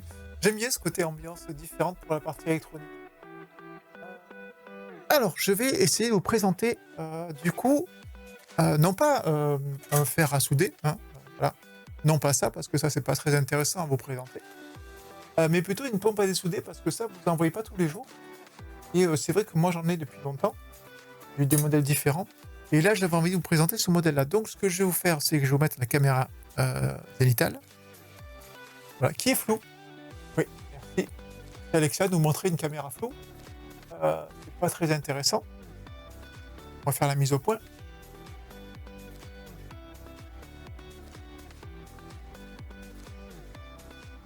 Hop. Ouais, je me languis d'avoir de quoi avoir un objectif sympa. Voilà. Est-ce que je peux faire encore plus de loin? Non, je suis au maximum. Voilà. Et puis, zénithal et gauche. Et pareil, est-ce que je peux faire une vue plus large? Non.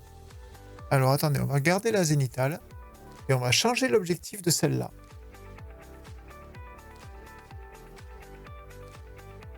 Hop. Ah. Et on va prendre un objectif grand angle. Si j'arrive à l'installer. C'est l'intérêt d'avoir plein d'objectifs. C'est que du coup, je peux m'amuser à les changer et je les ai juste à côté sous la main. Alors, la qualité de celui-là n'est pas top, mais ça fera l'affaire. Donc, zénith et gauche. Donc, on ouvre. Là, on fait la mise au point correctement. C'est bon, le micro de temps en temps coupe des mots. Ah, oui, c'est peut-être parce que je suis trop loin. Et peut-être parce que la gate est peut-être un peu trop violente. Alors, attendez.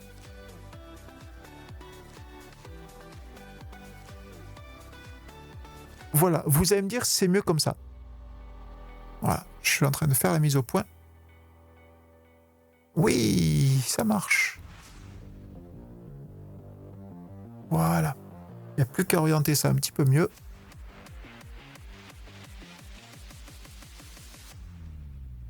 Merci Claude. Oui, mais c'est ça qui est intéressant, c'est justement ce côté-là. Alors sans avoir le micro dans la figure, ce sera bien. La lumière. On va essayer de faire une lumière un petit peu mieux.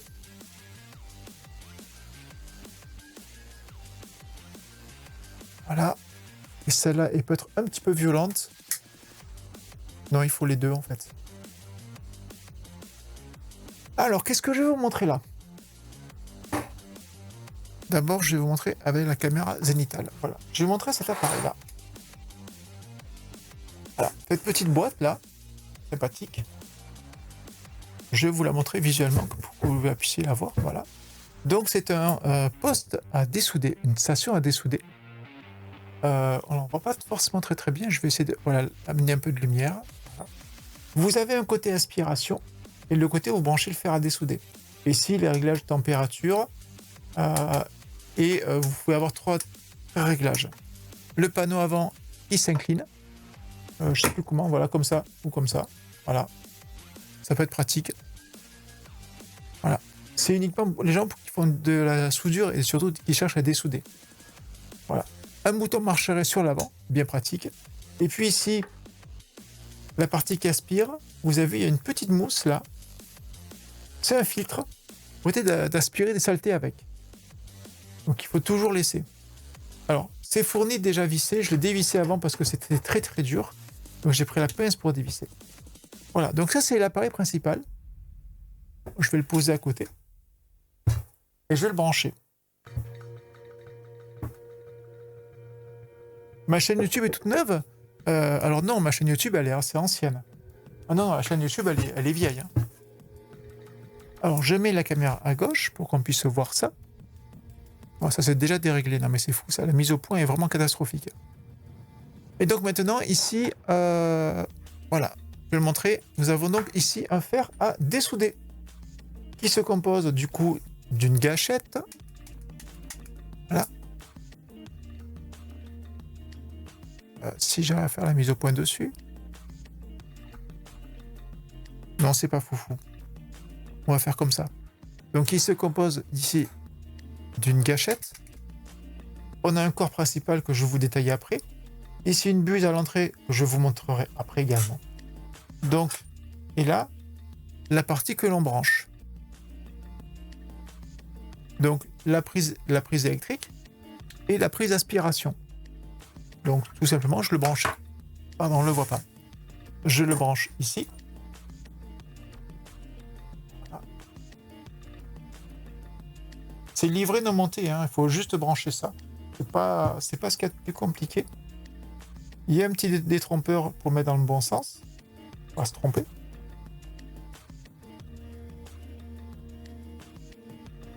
Voilà. Et ensuite maintenant, alors ça c'est livré monté, hein. C'est moi qui l'ai démonté pour vous montrer. Ici nous avons le corps principal. Donc c'est un tube dans lequel normalement il y a un ressort, comme celui-ci, qui va en fait réceptionner la soudure quand on va dessouder. Et normalement, quand on l'a, ça c'est ici, par-dessus, on a deux petites pièces que je vais vous montrer. Donc cette pièce, cette pièce ici, qui est une espèce de truc en coton, avec par-dessus un morceau de métal, une croix en métal, qui va venir prendre place par-dessus ici. Voilà. Voilà, ça se met comme ça. Alors c'est pas évident. Et c'est pas évident parce que le ressort là, il n'est pas mis correctement. Il faut le mettre bien au fond. Et attendez, on va essayer de bien le mettre. Voilà, ça y est, on l'a bien mis. Et ça se met là. Voilà. Voilà comment ça se met. Merci pour le follow, Dark Knight. Merci beaucoup. Et n'hésitez pas à vous abonner si vous le pouvez, ou avec votre Amazon Prime, ou avec un abonnement payant. Ça soutient la chaîne. Et ensuite, cette partie-là, vous la mettez ici, au fond. Vous retirez la partie arrière. Or, c'est pas évident. Voilà. Et ici, vous repoussez. Et ça y est, c'est en place. Et en fait, ça va juste aspirer l'air et aspirer par la buse de devant. Il est à l'arrêt, hein, donc c'est froid pour l'instant. Mais ça, c'est la théorie. Parce que moi, je ne suis pas comme ça. Moi, je fonctionne toujours avec ça. Avec ce truc-là, c'est de la paille de fer. Je vais montrer pourquoi je fonctionne avec ça. Avec de la paille de fer. Alors, j'ai vu que la mise au point était pas bonne. Et on va zoomer un petit peu pour que vous voyez mieux. Ouais, tout simple à mettre. Alors moi, je rajoute de la paille de fer. Parce que la paille de fer, en fait, ça évite des petits désagréments. Donc j'enlève tout le bazar. Si jamais il y a de la soudure, le fait de mettre de la paille de fer autour, ici, ça va bloquer la soudure. Et ça évite que ça rentre directement dans le reste de la pompe. Voilà. Et on remet la petite croix. Donc c'est vraiment très très simple. Alors c'est livré monté, hein, normalement. Et voilà, là avec la paille de fer, si elle a la soudure, ça va venir en plus se bloquer dans la paille de fer. Et la paille de fer laisse passer l'air, donc ça pose pas de souci. Vous m'en voyez bien. Alors hop, on le met de ce côté-là. Ça, on le retire en arrière. Et on le remet. Et c'est en place. Et ça y est. Et maintenant, on peut travailler. Sauf que ça, ne pas monter comme ça. Quand vous le recevez, il n'y a pas cette partie-là. Il a déjà travaillé. Hein. Voilà, c'est livré, on va dire, comme ça, mais avec un embout qui est bouché. Donc je vais vous montrer avec un embout qui est bouché que vous voyez vraiment à quoi ça ressemble. Donc les embouts ne sont pas troués. Un embout n'est jamais livré troué, en réalité. Vous allez voir la différence. On va aller voir ça avec le microscope. Microscope, il est là. Hop, et je vous montre ça ici.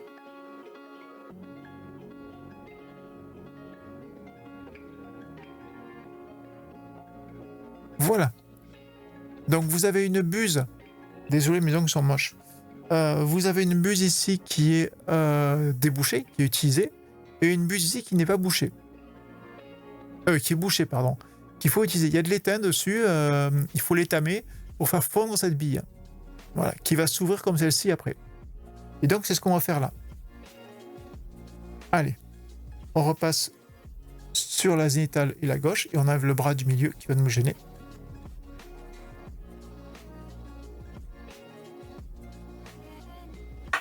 Donc, je vais mettre dans le corps celle qui est bouchée. Je vous le montre ici.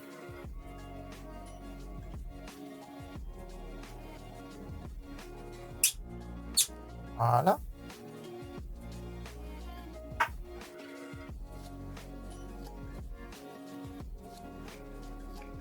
Ensuite, on va refaire la mise au point pour que vous puissiez voir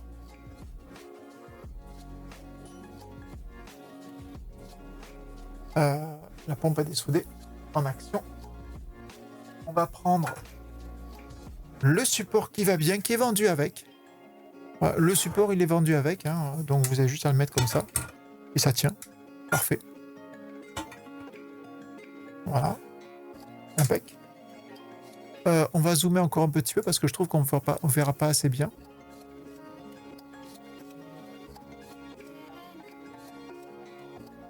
Est-ce qu'on peut zoomer davantage? Ah non, je pense que je suis au maximum.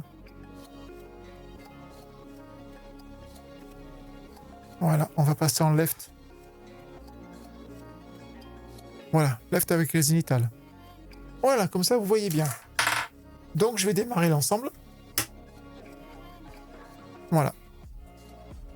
Et là maintenant il faut attendre. Là il faut attendre qu'elle démarre, qu'elle se stabilise, qu'elle se cale. En attendant, j'ai une plaque Normand d'essai que j'avais gardée de côté pour vous montrer. Ben non, tant pis. J'ai une alimentation ici que j'ai récupérée, que je vous montre là. Voilà. Et on va essayer d'enlever un composant. Niveau prix, je vous dirai le prix après. Je sais plus le prix en tête. Je l'ai plus en tête. Après, il faut le chercher. C'est la Iwa 948 D1 ou DI, je sais plus. J'en ai eu plusieurs. Mais on verra le prix juste après.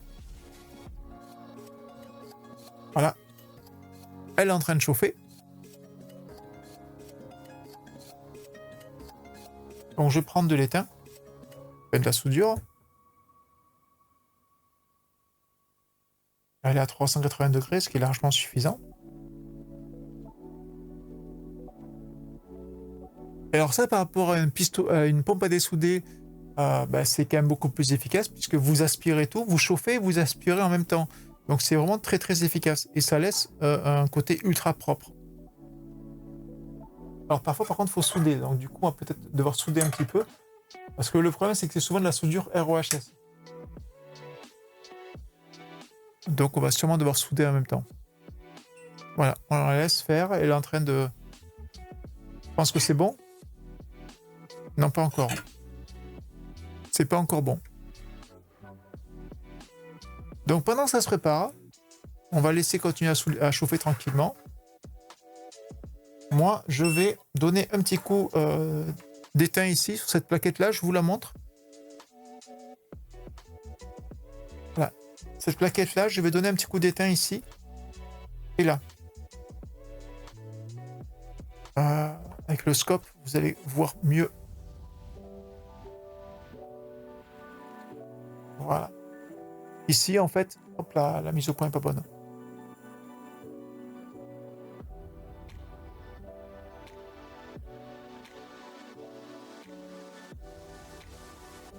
Voilà, là, vous y voyez. Donc, en fait, ce que je vais faire, c'est que je vais mettre un petit peu... Vous entendez le bip? C'est pour dire qu'elle est prête. Je vous remets la caméra à gauche. Voilà, là, elle est prête à travailler. Donc, nous, ce qu'on va faire, c'est que pour l'instant, on va juste rajouter de l'étain ici. Parce que ça, c'est l'étain ROHS. Donc, on soude un peu. Alors, il faudrait que je mette un peu du flux, mais c'est pas très grave. Il y en a dans la soudure, donc ça va le faire aussi bien. Voilà, rajoute de l'étain. On fait pareil de l'autre côté. On rajoute un petit peu d'étain. On sent bien que c'est l'étain ROHS, il a du mal à prendre. Hein. Voilà, on est bien. Maintenant, je vais vous montrer avec le pistolet dessoudé ce que ça fait. Donc, vous avez vu, la buse est toujours bouchée. Donc, on va mettre de l'étain. On va la déboucher. Alors, oui, pardon. On va mettre de l'étain et on va la déboucher. Non, on voit pas bien. Je vais monter un petit peu pour que vous ayez une meilleure vue d'ensemble.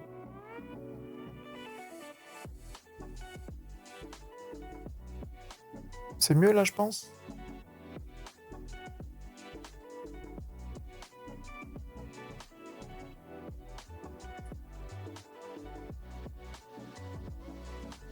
Ouais, là, je pense que c'est peut-être un petit peu mieux. Le but, c'est que vous voyez bien la pointe. Et du coup, je vais l'aspirer. Donc là, je chauffe et j'aspire. Et voilà. Ça y est, le trou, c'est fait. Donc maintenant, je peux venir dessouder. Voilà. Là, je peux venir dessouder. Et vous allez voir. Donc, je chauffe. Et j'aspire. Voilà. Et c'est nickel. Je chauffe. Et j'aspire. Alors, celui-là, je l'ai mieux fait.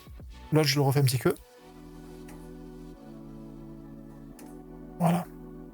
Alors, il reste de l'étain à l'intérieur. Malgré tout. Et c'est normal qu'il en reste.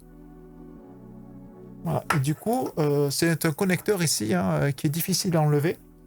Ah ben non. Voilà. Ben, comme quoi, c'est ultra efficace. Voilà. Ça s'est dessoudé ultra facilement. Et on peut faire pareil d'autres composants. Hein. Ici, on a 2 transistors qu'on pourra enlever. Vraiment, c'est ultra simple. Donc, on va le faire avec ce condensateur ici. Donc, pareil. Donc là, il faut enlever... Alors, c'est de l'étain ROHS. Donc, forcément, il faut mettre de l'étain normal. Parce que ça permet de souder plus bas. Et puis, en plus, l'avantage, c'est qu'en chauffant, vous préparez au fait que ça puisse être dessoudé. Donc, on remet un peu de soudure. Ça refait le contact. De la soudure ici aussi. Ça refait le contact. Voilà, parfait. Et on enlève. Donc, je remonte. Hein. On met, ça chauffe, on voit que ça fond. On appuie. On enlève. Voilà, c'est nickel. Ici, pareil, je vous montre. On appuie. Hop.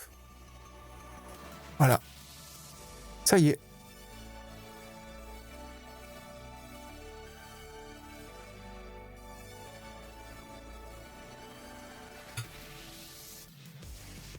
Merci Briareos. Bienvenue. Et voilà. Et là, le condensateur est tombé tout seul. Hein. Je ne l'ai pas enlevé. Il est venu tout seul. Voilà. Et du coup, on pourrait faire ça. Hein. On peut faire ça pour plein de composants. Là, par exemple, j'ai 2 transistors. Je pourrais en enlever un rapidement. On va faire les deux, les pattes en même temps. Alors, je vois pas hein, ce que je fais. Ah ben vous non plus d'ailleurs, vous voyez pas ce que je fais. Voilà, maintenant vous voyez comme moi. Voilà, là et là. Alors là, je fais un gros pâté, mais c'est pas très grave. Vous allez voir, je vais enlever tout ça. Ici. Voilà.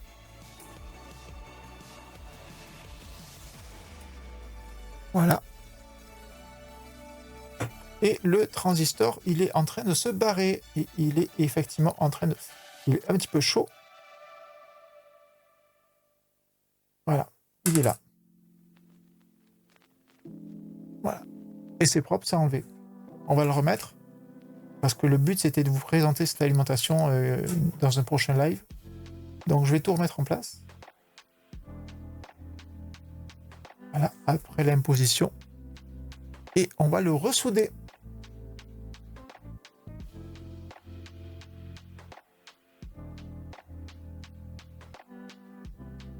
Oui, elle chauffe. Ah oui, elle chauffe. On peut souder avec, hein. C'est la blague. C'est que, je veux dire, techniquement, je peux souder. D'ailleurs, je vais vous montrer. Je vais pas dessouder avec, je vais souder avec. Regardez. Je m'approche et je peux souder le composant avec. Et je m'en sers comme de me faire souder. Alors du coup, c'est moche, hein. Mais voilà, j'ai fait une soudure avec. Ah mince, la pâte est tombée.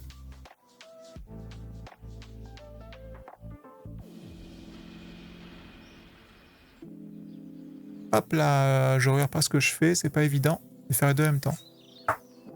Oui, je pensais comme un fer à souder. Donc, bon, c'est mieux qu'un fer à souder quand même, hein, voilà. On va être très honnête.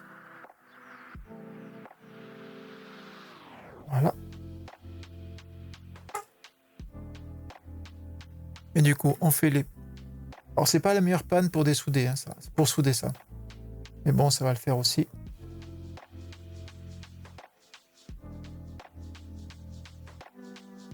Voilà. Et voilà. Ça, c'est fait. Voilà. Et ça, c'est, je veux dire, c'est l'outil vraiment universel. Pour ça dessoude tout. En fait, ça enlève l'étain. Littéralement, ça pompe l'étain.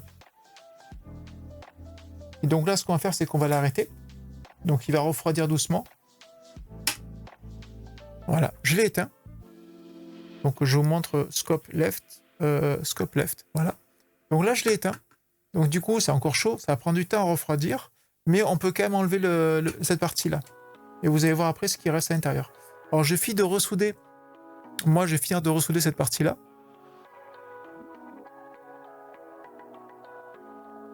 Alors, j'ai pas pris la meilleure panne, mais ça va le faire. Là.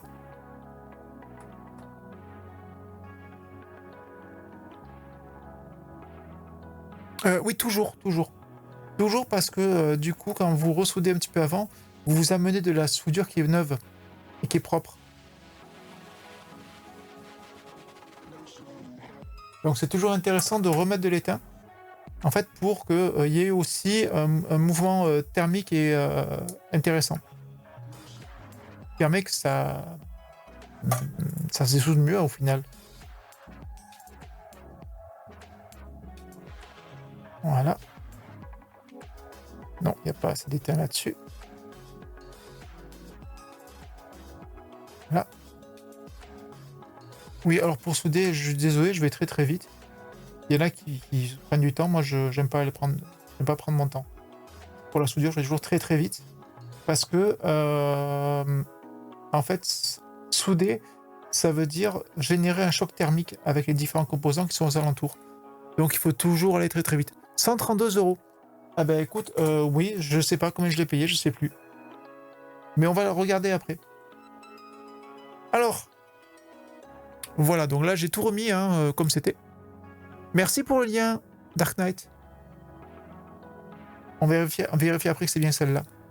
Donc j'ai remis à l'intérieur les composants, hein. J'avais enlevé du coup ce transistor, ce condensateur et ce connecteur à derrière. Donc j'ai tout remis en place.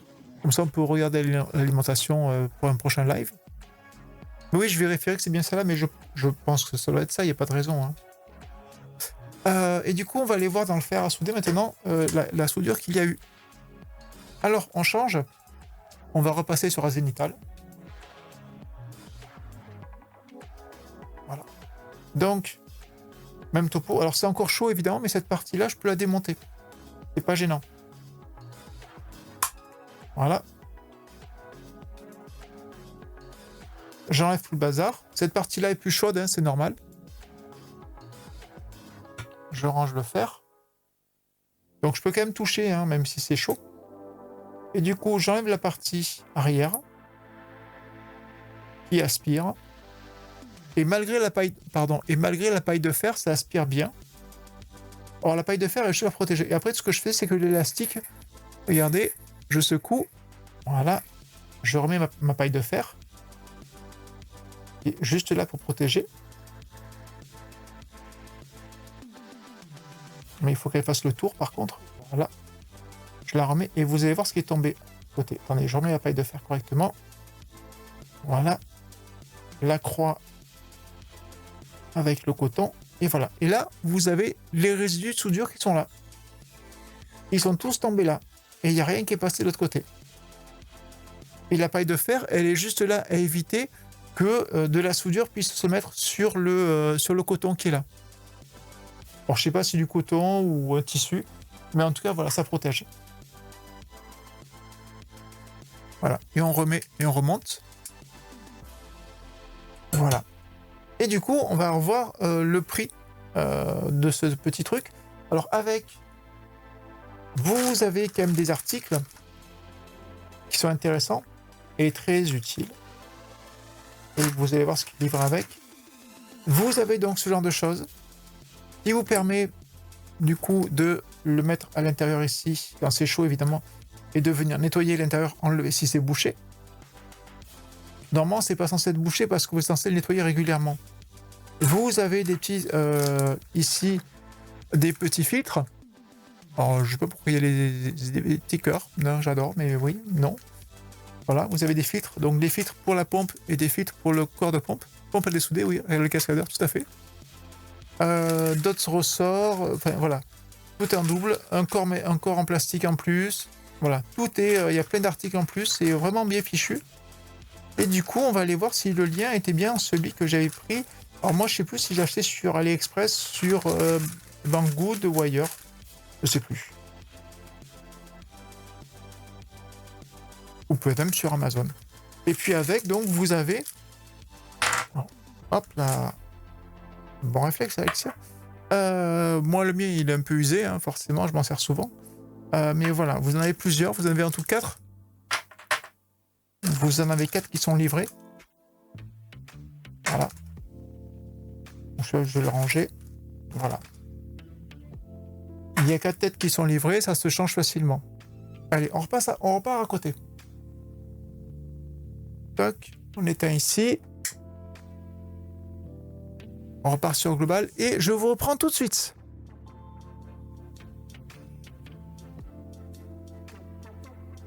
Ça y est, je suis là. Et il y en avait 48 maintenant, la rupture de stock. Ah. Alors, je vais essayer de retrouver la pompe à dessouder. Je sais plus où je l'ai prise. Je vais voir mes emails. Si je retrouve mes emails. Ah, il faut que je me reconnecte.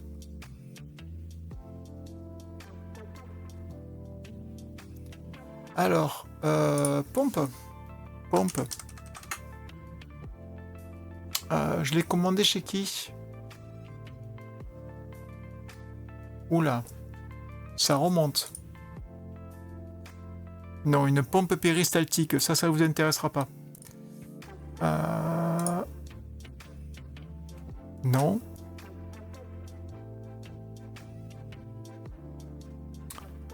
Alors, Amazon, peut-être Amazon, dans les commandes, pompe. Non. Oh, mon Dieu, mais ça date de quand? C'est quand que je l'ai acheté ce truc-là? AliExpress. Ah mais c'est la blague, hein. Après, je vous lis, c'est juste que j'ai pas encore eu le temps. Dans mes commandes... Et où est-ce que je l'ai acheté? Je sais même pas où je l'ai acheté. Je la retrouve pas en fait. Ça doit faire longtemps que je l'ai. Donc si je vais sur Amazon, que je tape le modèle, j'ai dit c'est le modèle... Non, j'ai oublié le nom du modèle. Vous vous rendez compte? Donc c'est une Iwa. C'est le modèle 848 DI. 848 DI, c'est ça?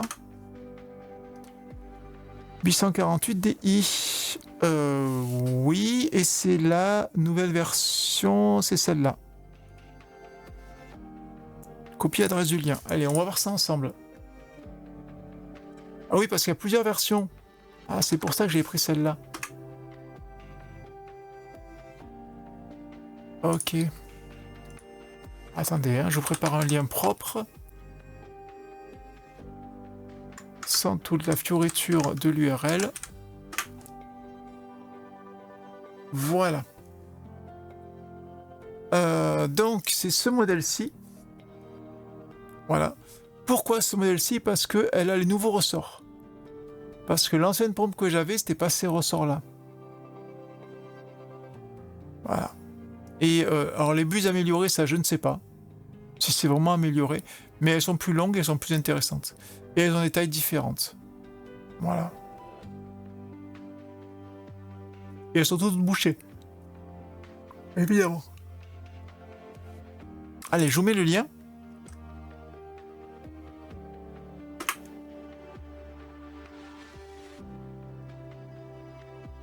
Alors, les pompes à dessouder avec un embout silicone, ça peut faire le job, hein, faut pas se mentir, ça fait le job, mais quand vous faites des trucs très ponctuels, ça suffit. Mais quand vous faites quand vous dessoudez régulièrement et que vous devez faire un travail extrêmement propre, en fait, ça ne suffit plus. Voilà, honnêtement, ça ne suffit plus. Voilà, donc du coup, ce genre de pompe à dessouder que je vous ai montré, c'est vraiment l'outil idéal. Voilà. Donc je ne peux que vous recommander ce genre de choses si vous dessoudez régulièrement. C'est pas obligatoire, mais c'est tellement... Voilà. Vous voulez demain aussi faire plus pompe? Oui. Oui. Alors moi j'arrive à dessouder quasiment avec tout, hein. Je dessoude la tresse à dessouder, avec la pompe à dessouder, avec un fer à dessouder. J'ai un truc que j'avais acheté il y a très très très longtemps, une pompe à dessouder chauffante. Bon, c'est pas ouf, hein, on s'en doute. Je l'avais déjà montré. Voilà. Donc, et puis il faut une troisième main, ça c'est important. Donc il faut une main qui vous tienne la carte. Pour pouvoir dessouder, c'est quand même pratique aussi.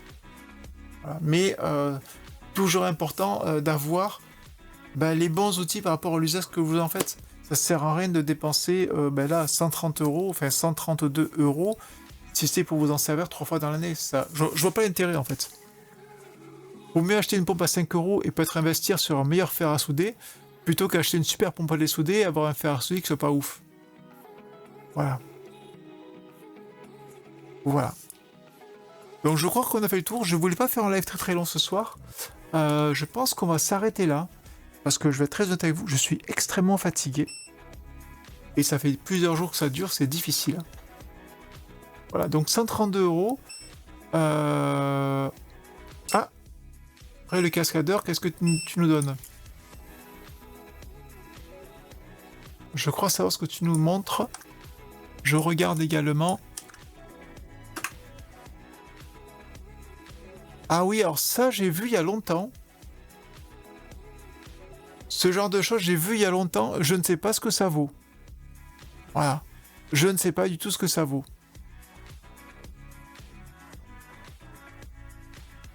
Je n'ai aucune idée de ce que ça vaut.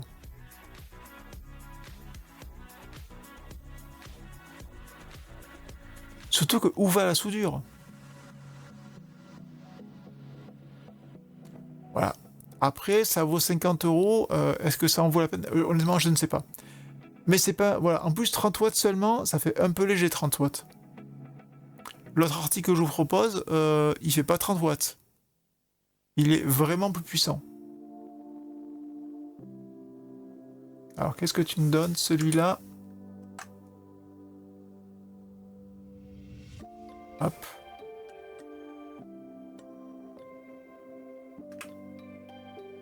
Ah oui, ça. Ça, j'ai un truc comme ça. Voilà. Ça, j'ai un truc comme ça. Voilà, ce système-là, je l'ai. C'est pas ouf. Vraiment, c'est pas ouf. Donc, j'ai oublié ce truc-là. Je l'ai mis de côté, je l'ai rangé, je le montre que de temps en temps. Où sont les filtres aussi? Pour la mienne, celle que j'utilise là maintenant, puisque celle que j'avais avant, elle est, je l'ai jetée ou je l'ai donnée, je sais plus. Les filtres, ils sont ici. Ils sont là-haut. Voilà, ils sont là. Mais ça ne fait que aspirer. Voilà. L'aspiration va toujours dans un sens. Alors que ce genre de choses, vous aspirez, et quand vous appuyez, ça renvoie la soudure vers le bas. Donc, ça veut dire qu'elle retombe. Donc ça aspire et ça ressouffle. Quand vous réarmez, vous renvoyez l'air dans ce sens-là. Donc c'est pas foufou. Et vous avez de la soudure qui vient s'agglomérer à l'intérieur ici, dans le cylindre. Donc ouais, c'est bien et c'est pas bien. Après, pour 37 €, ça peut faire le job, hein, quand c'est toujours pareil. Quand c'est ultra ponctuel, ça peut faire le job. Voilà. Voilà, donc... Pardon. Oh, excusez-moi. Je vous dis, je suis très fatigué. Je vais vous envoyer en raid. Pour une fois, pour faire un raid. Donc voilà, moi je vais vous donner cette référence-là. Voilà, celle-ci, je vous la remets. Si ça vous intéresse. J'ai pas de billes là-dedans. Je sais pas ce que ça vaut honnêtement au niveau SAV et tout ça. Mais je sais que j'avais l'ancien modèle avec des filtres différents qui a très très bien fonctionné et je sais plus ce que j'en ai fait. En fait, non, pas cette marque-là. Attendez. Ah si, peut-être.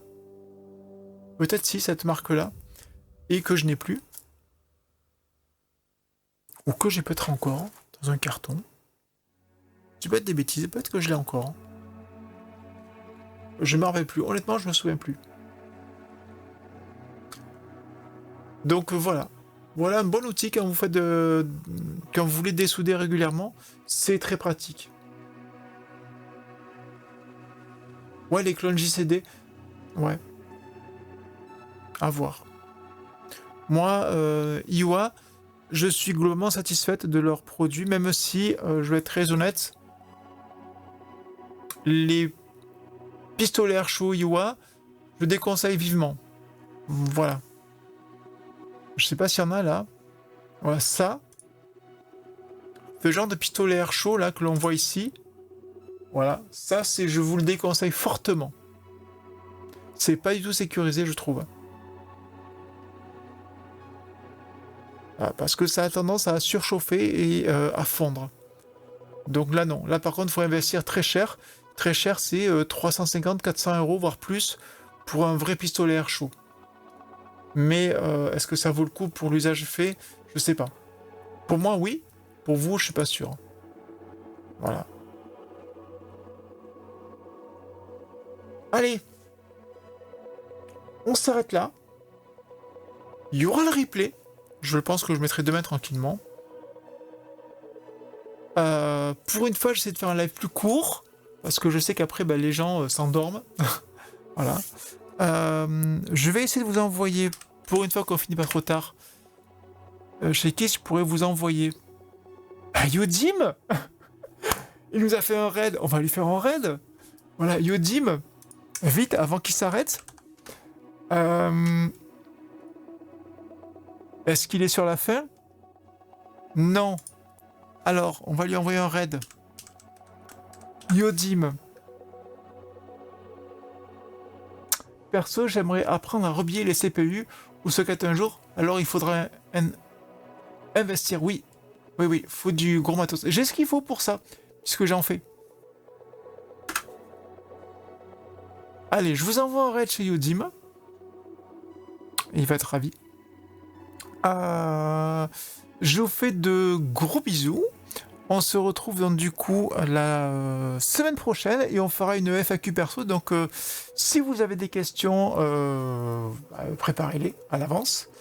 Comme ça, on pourra faire ça ensemble. Donc samedi prochain à partir de 21h. Voilà. Allez, je vous passe une page de pub qui va durer environ 1 minute.